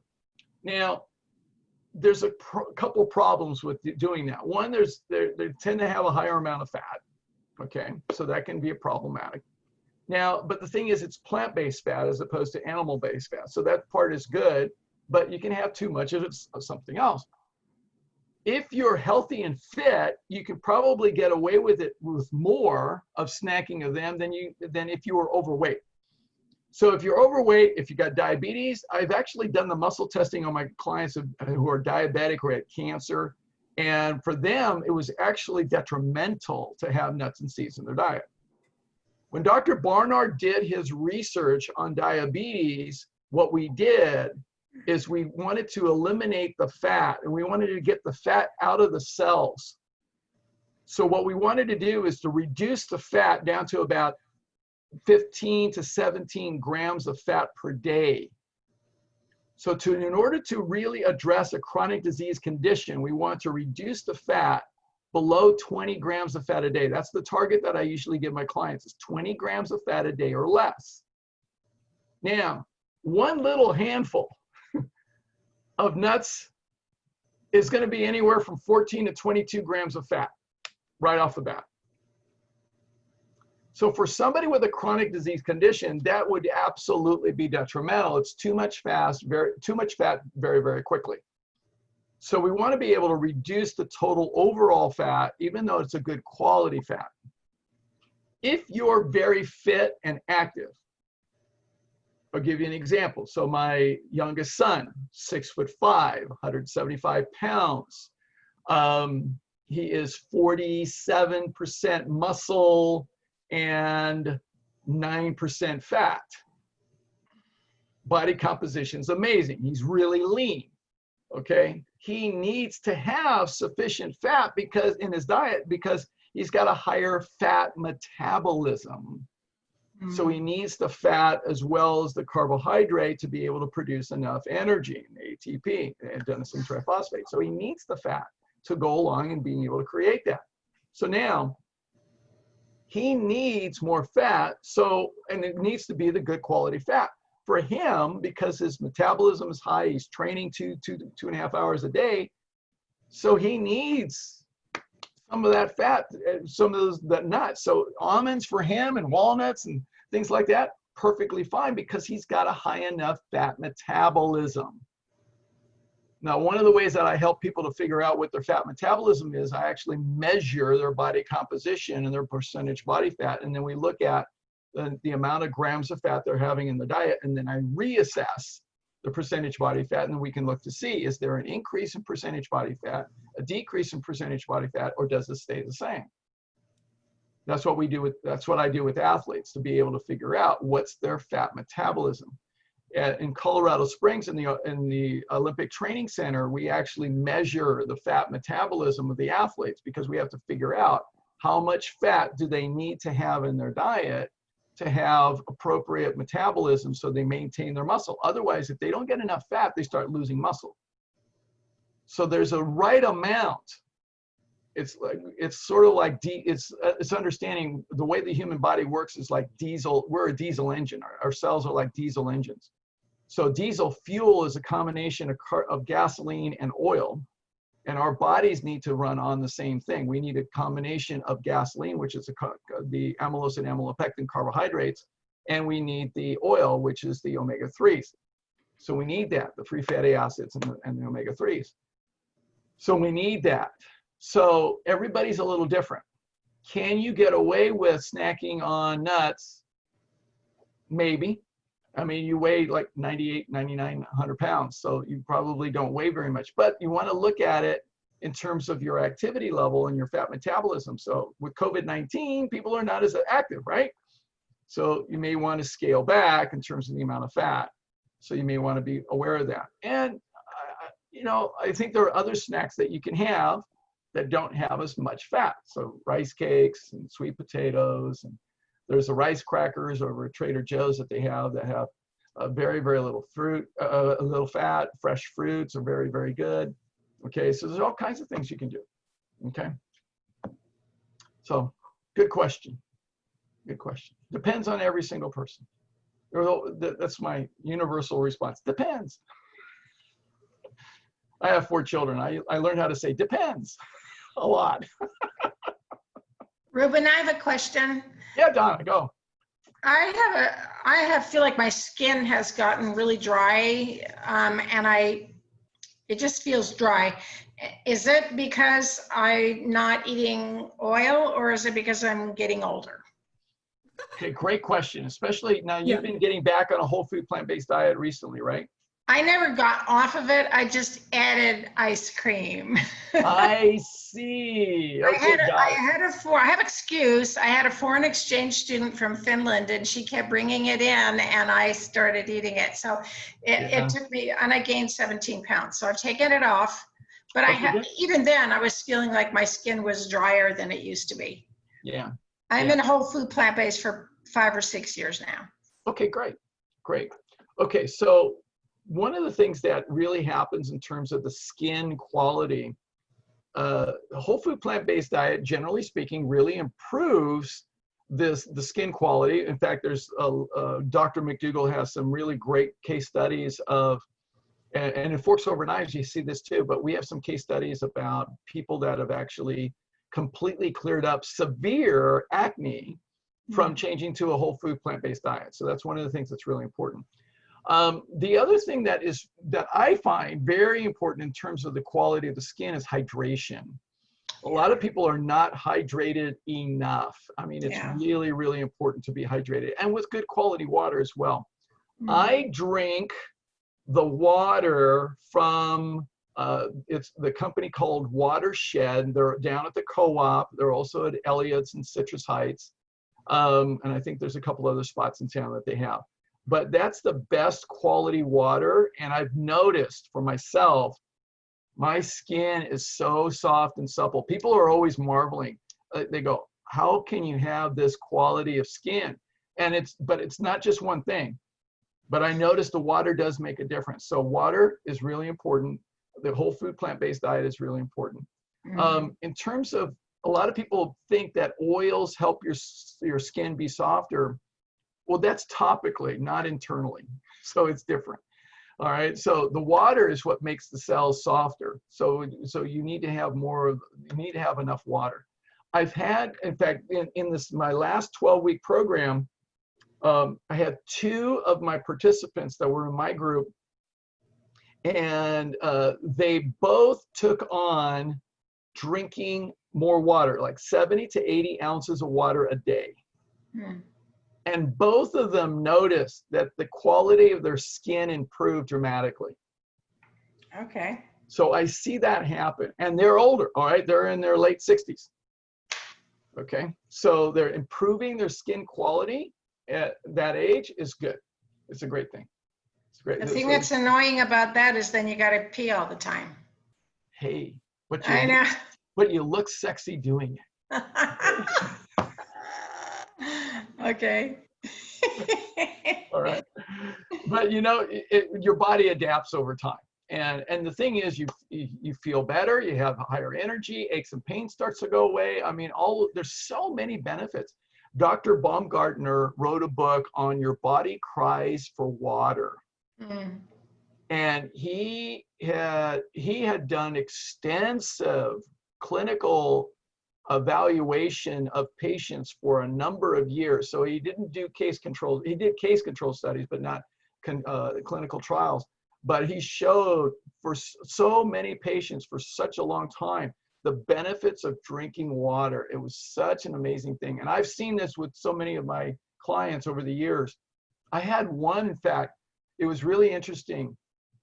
She was on an animal-based diet. She had all kinds of aches and pains. And she was, let's see, she was about in her early 40s, and she had all kinds of issues going on. And I said, all right, write down everything that you notice in your body that you have difficulty with. And she wrote down, she had a list of like 23, 24 items. Difficulty going up the stairs, difficulty going down the stairs, a loss of energy after a certain time of the day, all kinds of things. So she's a very, very busy professional. And she said, Ruben, I don't know if I can take on this whole food, plant-based diet all right off the bat. And I said, don't worry, that's fine. We'll start with one thing. She said, well, what's the one thing that I should focus on? Now, she changed her diet. She was drinking coffee and sodas all day too. Okay. So we did one thing. We didn't even change the diet. We did one thing. Drink water.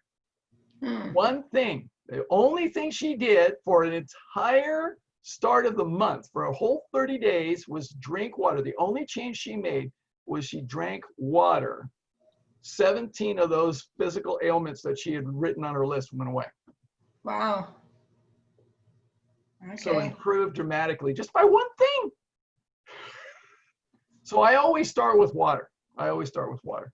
My son told me that when I get up in the morning, I'm dehydrated just from having not been drinking water. So he recommended just take a slug of water before you even hit the floor. Do you agree with that?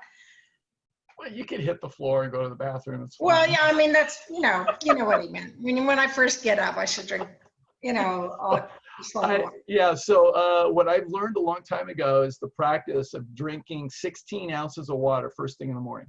Really? 16? Yep, 16 ounces of water. So what I do, and I do that, many people I know do this. I mean, so we lose water, respiration, perspiration, defecation, and urination, okay, 4 ways. So we're always losing water. While we're sleeping, those 6, 7, 8 hours, all right, we're losing quite a bit of hydration. I mean, it's quite a bit that we're losing and can't be helped, okay? It's gonna happen. So the thing is, when we get up, it's a great practice. I put in 16 ounces of water first thing. That's what I do. I get up, I make my bed, I go to the kitchen, I set my oatmeal up to cook, and I drink 2 glasses of water. 2 8-ounce glasses. I chug these, okay? So I chug them right off the bat. And then I go do my walk, and do my workout, and drink some more water, and then I eat my oatmeal. So I mean, and it's better to load your water earlier in the day. Okay. Okay. Yeah. So I had one person that tried to drink a lot of water, and what she was doing, she was drinking coffee in the morning, and then she would try to drink all this water in the evening. It didn't go so well. So cut out the coffee, drink the water early.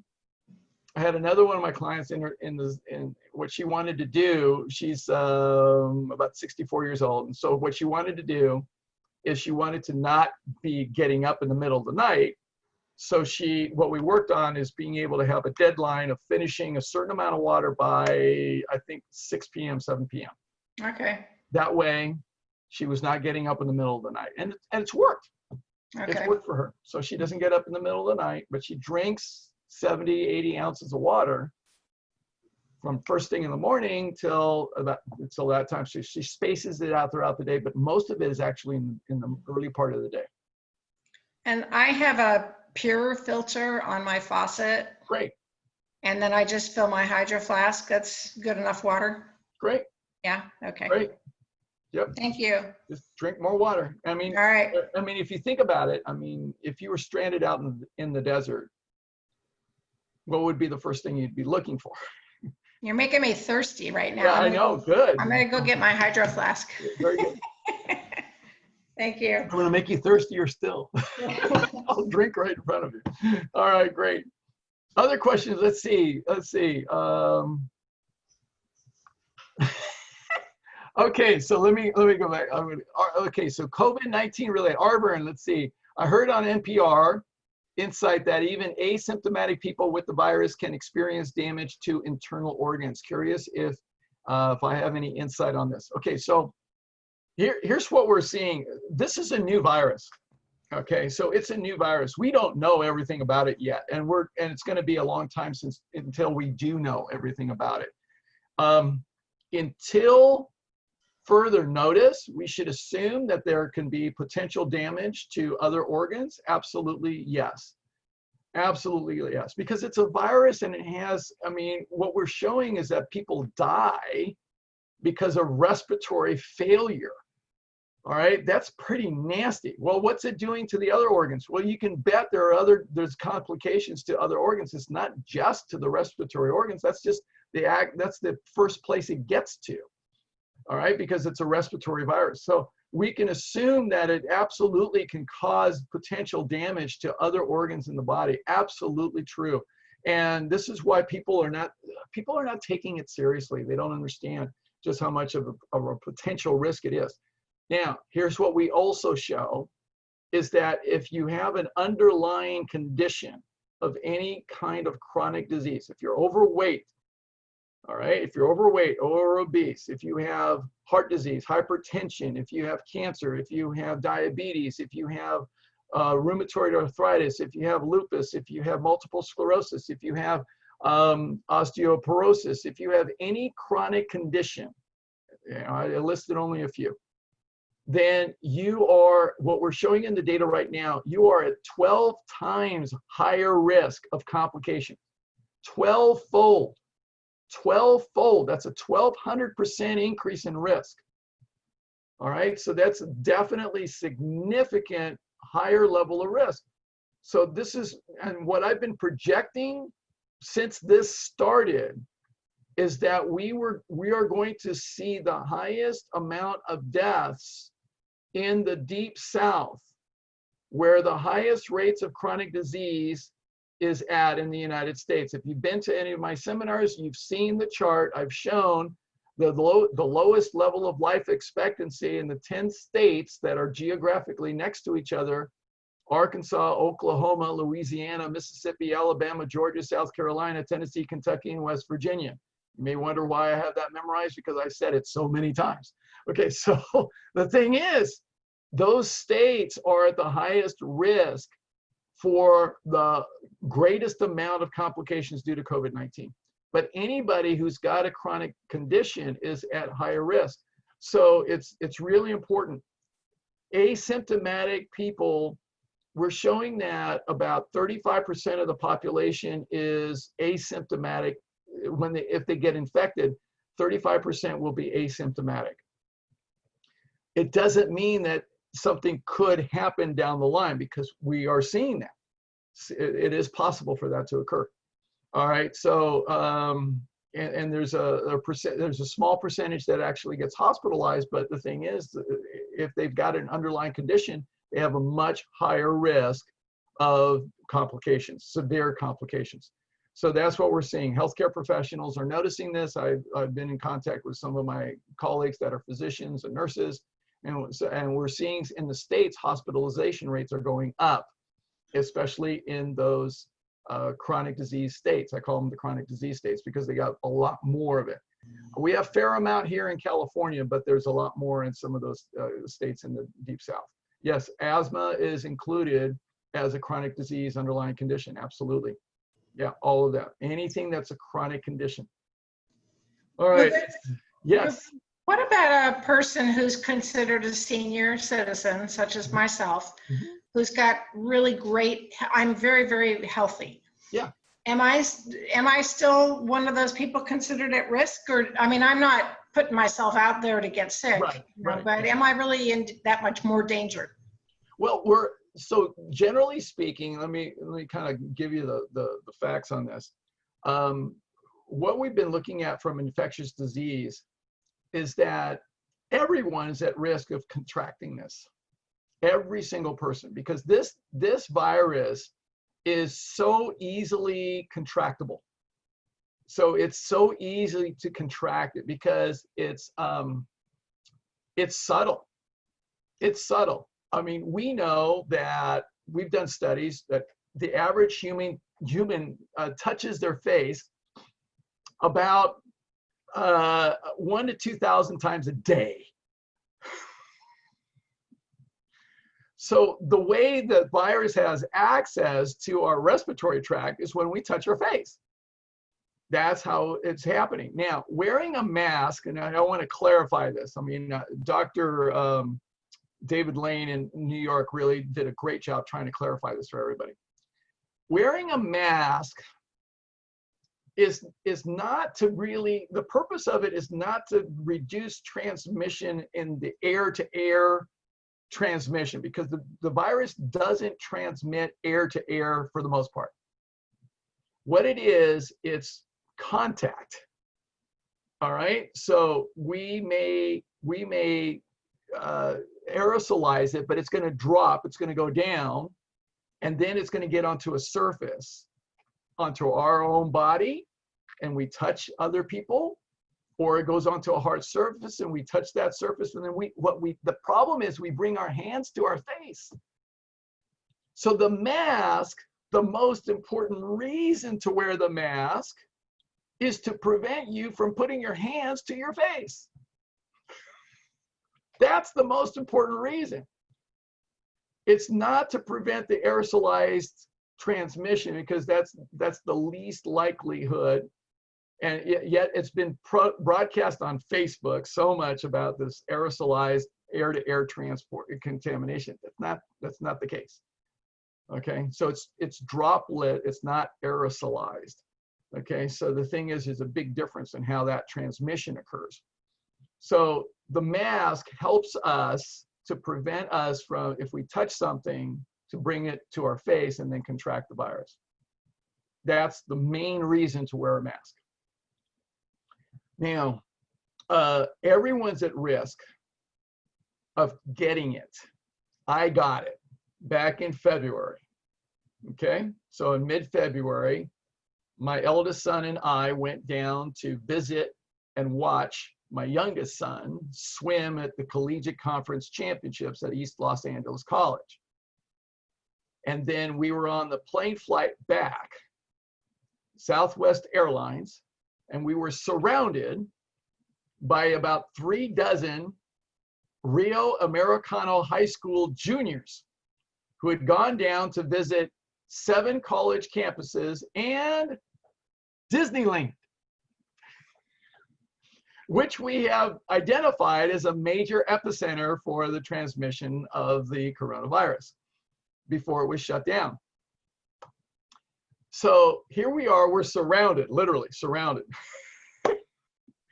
And high school juniors being cantankerous high school juniors. So my son Aaron had the aisle seat, I had the window seat. Aaron got sick the next day, I got sick the day after that. So I did the smart thing. I knew I was sick. I didn't even know what the coronavirus really was, much of it at that time. I didn't even recognize it. I didn't know about, I hadn't studied it yet. So I got sick. And in fact, I had insomnia for 3 days with the flu. I couldn't sleep. It was nuts. Okay. So, and then I had the cough. But I stayed home. I did the smart thing. Fortunately for me, I just called all my clients that I go visit, and I said, I can't go visit you, I'm sick, which is rare for me. Now, I have a very strong immune system, but I did the intelligent thing. I stayed home. I stayed home, and then I got better, and I had the immunity. So, and my son did the same thing. So the thing about it is that almost everybody is likely to get this at some point. So we projected early estimates is that about 70% of the entire world population would contract this virus within the first year. That's how contagious this thing is. However, it's a wimpy virus. It's a wimpy virus for those who are healthy. Okay, so for those who are, and this is what's not being advertised and is not being promoted in the news, the most significant and important thing that any of us can do is not wash your hands and wear your mask and social distance. Those are important, but they are not the most important. The most important thing that we can do is shift to a whole food plant-based diet and strengthen our immune system. Now, they're not advertising that because why? It would completely devastate the economy. Completely. I mean, if President Trump went up and said, look, the experts are saying that what we need to do is strengthen the immune system. So we have to stop eating meat, dairy, eggs, processed foods. We need to eat whole food, plant-based foods. Everybody needs to shift to a whole food, plant-based diet. That's the most important thing for us to drive the numbers down. If he went up there and said that in the White House, it would cause bedlam in the United States economy. And that's the last thing he's going to do. But that's the most ethical thing to do. So that's why I'm delivering that message. And so and that's what lifestyle medicine is delivering as well. Lifestyle medicine is actually delivering the message. We actually have a video of lifestyle medicine physicians all saying the same thing, that we need to go to a whole food plant-based diet in order to strengthen the immune system, to reduce our risk of complications due to the coronavirus infection. Because we know we can start to strengthen the immune system and reduce the risk of heart disease, cancer, and diabetes, and all those other chronic conditions. The most important thing we can do is shift to a whole food plant-based diet. So that's the number one thing. And they're not telling us in the media, they're not. Okay, so that's what we need to be able to do. All right, really great question. Okay, question, let's see. Let's see, Leslie, do I have to pee in the bushes on my walk? No. I just had to say that. Okay. All right, let's see here. Let's see, do I buy any power or snack bars that are healthy for daily intake? Okay, so again, let's talk about whole food as opposed to processed foods. So the power bars and the things that you buy in the supermarkets, they're full of lots of additives and things like that are really not healthy for you. So they're convenient, but they're not necessarily healthy. Now, I try to eat all whole food all the time, and it really makes a difference. I do carry, however, and I will be very, very clear about this, Trader Joe's has this, they're little fruit bars. And they're only fruit. That's the only ingredient that they have in them, fruit. That's it. Okay, so I have dried fruit. Sometimes I have organic dried fruit, so I'll have like mango, and I'll have, there's these little fruit bars. They're in a package, and that's all they have. It's just like apple and banana, apple and mango, apple and strawberry. That's it. Those are the only ones I buy. Okay, and then I'll have dried mango as a snack sometimes, and then I have those crackers, and I have rice cakes. So I snack on those. That's what I have for snacks. I carry those in my car, because sometimes I'm on a long trip, and or I get hungry, and I work sometimes in San Francisco. Of course, it hasn't been for the last several months, but when I just carry that in my car all the time, because I always have food just in case. So I never let myself get into the red zone. I always have food. So that's what I do as far as snacks. All right, let's see. I have been on a whole food plant-based diet. Had asthma in the past. Now all asthma symptoms are completely gone after being on a whole food plant-based lifestyle. Is that same risk for COVID-19 as someone who has asthma and not on a whole food plant-based diet? Okay, so you eliminated your risk. You got your immune system strengthened by being on a whole food plant-based diet, and your asthma is gone.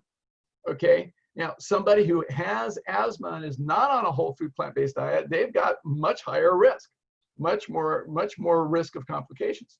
So because their immune system is not stronger, so they need to shift to a whole food plant-based diet. So now your risk is gone. So you now have the risk of a completely healthy person. So your risk goes way down, way down. So I mean, what we find in healthy people, the risk of complications is less than 1%. Okay, so it's really, really, really low. Okay, so very, very good. All right. Question around exercise and being safe going to the gym at this point with the pandemic. Is it better to wait until the pandemic is in a safer state? Great question. Great question.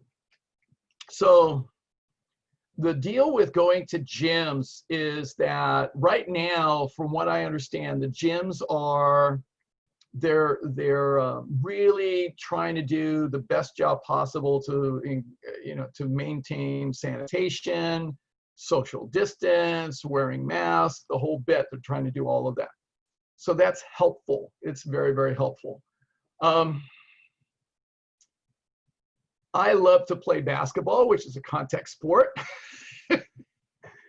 That's not happening right now. Okay, so I'm not going to be able to do that. So one of the things that I'm doing, I'm actually switching to swimming, back to swimming. I used to swim a lot, and now I'm going back to swimming a lot. So the pool, there's a pool called the Swim Institute, and it's on Folsom Boulevard. And so I've been going, I'm going there, and they're exercising social distance practices in the pool. So they're trying to do that as well. The thing about it, again, it comes back to your immune system being strong, and the stronger immune system, the better off you're going to be. And even if you do get sick, then you're going to end up being able to get through it much more quickly and in a much better state. So what we want to be able to do is strengthen the body as much as possible. That's what we want to be able to do. My immune system is very, very strong. The degree to which my immunity will be for a lifetime, we don't know that yet. There are some studies that say that the immunity only lasts for a couple of months or a few months, but we haven't been able to segment in the research whether that's for people who are on a plant-based diet, or people that are healthy and fit, or people that have chronic disease. So we haven't been able to look at that. My suspicion is that the immunity for people who have contracted the virus depends on their lifestyle. So it depends on their lifestyle. So that's what my thinking is on that. So to me, I think in terms of going to the gym, if you're engaged in things that are more like a contact sport like basketball, you're gonna have to wait. Otherwise, if you can do as much as you can on your own without going to the gym, I recommend that. That's what I'd recommend. Okay, all right. Oh, we're getting past time here. So let's see. When you're in a pool and people urinate in the pool, does that contaminate the others? No, because they chlorinate the pool. That's what they do. Therefore, risk of getting no. So they chlorinate the pool. All right. 2 more questions. And we're done. 2 more questions and we're done. All right. Okay, I got a question. I tried to type it, but I sent it to Karen by mistake. Okay, so if I go to 24 Hour Fitness. Yeah. I went there yesterday. They're only letting people in for an hour. Right. Everybody's socially distancing. You have to wear a mask when you go in, etc. So I worked out for an hour. And when I got in the back of the car, I sanitized my hands. I came home. I took all my clothes off and stuck them in the washing machine. Did I really need to do that? I went and took a shower. I put my shoes outside. But I'm thinking, I don't want to do this every time. Do I need to do that? Okay. So that's a really good question. So what we show, and the doctor from New York really talks about this. So the risk of the contraction of the virus is when we bring our hands after touching something or somebody and bring that to our face. Okay? So is it necessary to take your clothes off and put them all in the washer and sterilize everything? That's overkill. Okay, it's not necessary to do that. Now, some people disagree. Look, okay, so if you're living a healthy lifestyle and you're doing everything as far as the internal makeup of your body, you're following a whole food plant-based diet, you're drinking your water, you're getting your sleep, you're doing your exercise, you're doing all of that, right? So you're doing all of that. Okay, you don't need to go into a situation where you sterilize everything. As long as you don't have people coughing on you and spitting on you and all that kind of stuff, it's not necessary. All right, it's not necessary. The worry is what you touch, and we don't want you to touch surfaces and bring it to your face that's unprotected. Okay, because that's the highest risk of transmission. That's the worry. Okay. So the reason you wear a mask, remember, again, it's not about direct air-to-air transmission. Everybody thinks it's out in the air, so therefore you got to sterilize everything. That's not true. Okay, it's not true. It's ridiculous. Okay, so you don't need to do that. So what we want to do is reduce transmission from a surface or from a person to your hands and then to your face. That's what we're out to do. So it's not necessary to sterilize everything. Don't need to do that. So it's not gonna, and what we've shown, the virus does not live on cloth for a very long period of time anyway. Okay, so it's going to be gone before you worry. So you don't even need to worry about it. So a virus is a protein sheath RNA or DNA segment. Okay, that infects a cell and then hijacks the cell to replicate into more viruses and causes issues and problems. Okay, so it interacts with the DNA of our cell. That's what it does. So it's not going to live forever. Like I said, it's a wimpy virus. It's a wimpy virus. But it will live on a surface longer, so it's tricky. See, it's sneaky. It'll live on a surface for longer. So if you touch the surface, but you touch your face, bingo. There you got it. So that's what happens, because that's how it gets in. So if you go to the gym and you take all the precautions, you come home, okay, you don't need to sterilize everything. You wash your hands. That's important. Okay, I would wash your hands. I might even wash your face. Well, you take a shower after going to the gym anyway, so that does it. You're fine. Simple enough. Good question. Good question. Yeah, you don't have to go to, there are different levels of sterilization that are necessary in doing clinical research. You don't have to do that. One more question. Let's see. Anything else? One more question. One more question. One more question. Anybody? One more question. Oh yeah, I've got one. I'm sorry, right. I don't mean to hog the group. I have some friends that like to do photography, and we were thinking of driving up to Paradise, two people to a car. The person that I'm thinking of going with has been totally staying at home and reading and not going out. With one exception, she went to a birthday party, but it was outside, and people only passed each other in the hallway when they went inside to bring their food in. So I feel like she's safe to be with. Is it okay for us to drive together in the car? To wear a mask? Yeah. Do they wear masks? Do I need to wear a mask in the car? Do you need to wear a mask in the car? So here's the thing. So what we recommend from the public health standpoint is this, that if you are interacting with people that you do not live with, okay, that you should be wearing a mask. Okay, so that's what we recommend. So that's, but again, remember, wash your hands. Okay, so a lot of people think it's all about the mask. Here, this is the other thing I'm seeing, is that people are getting so caught up in the mask, but they're not thinking about the other aspects. Okay, so there's more. Okay, so you need to wash your hands, and you want to wash them as frequently as you can. Okay, within reason. All right, the sanitizers are not necessarily the best thing in the world. Okay, so you're better off washing your hands. We actually show in the research you actually reduce the bacteria more from actual washing. So soap and warm water, and you wash thoroughly. And you do that, and you take 2 minutes to really wash your hands. It's going to do a much better job than the hand sanitizers. So you want to do that. But it's recommended that if you're interacting with people and you're traveling, if you got 2 people in a car, I would recommend wearing the mask. Because you don't know. I mean, see, the problem with this virus is that the incubation period is a couple of days, usually. It could be as long as a week. So a person could then potentially have the virus and transmit it to another person without even knowing it. Right. That's the tricky part. That's why we're seeing the infection rates have been going up in this country, because people have been asymptomatic, yet they've been carriers, and yet they've been infecting other people without knowing it. So that's the tricky part with this virus. So we want to reduce that. So we want to be prudent in our practices. So if you want to go up and do some photography, okay, so practice all the public health practices, okay, and then take care of yourself, all right, as well. So. All right. Thank you. All right. You're welcome.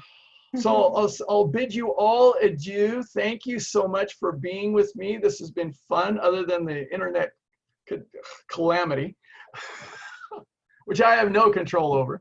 But hopefully I demonstrated that you can just have a positive attitude and deal with anything. All right. So be sure to check out my YouTube channel. I will send you all an email with lots of information. I got notes from today. I'll send all that to you. Check all that information out. If I can be of service to you, just let me know. Thank you so much, and be healthy. Thank you, Ruben. Stay safe. You're welcome. You're welcome. Thank you, Ruben. Bye. Bye. Mwah. Mwah.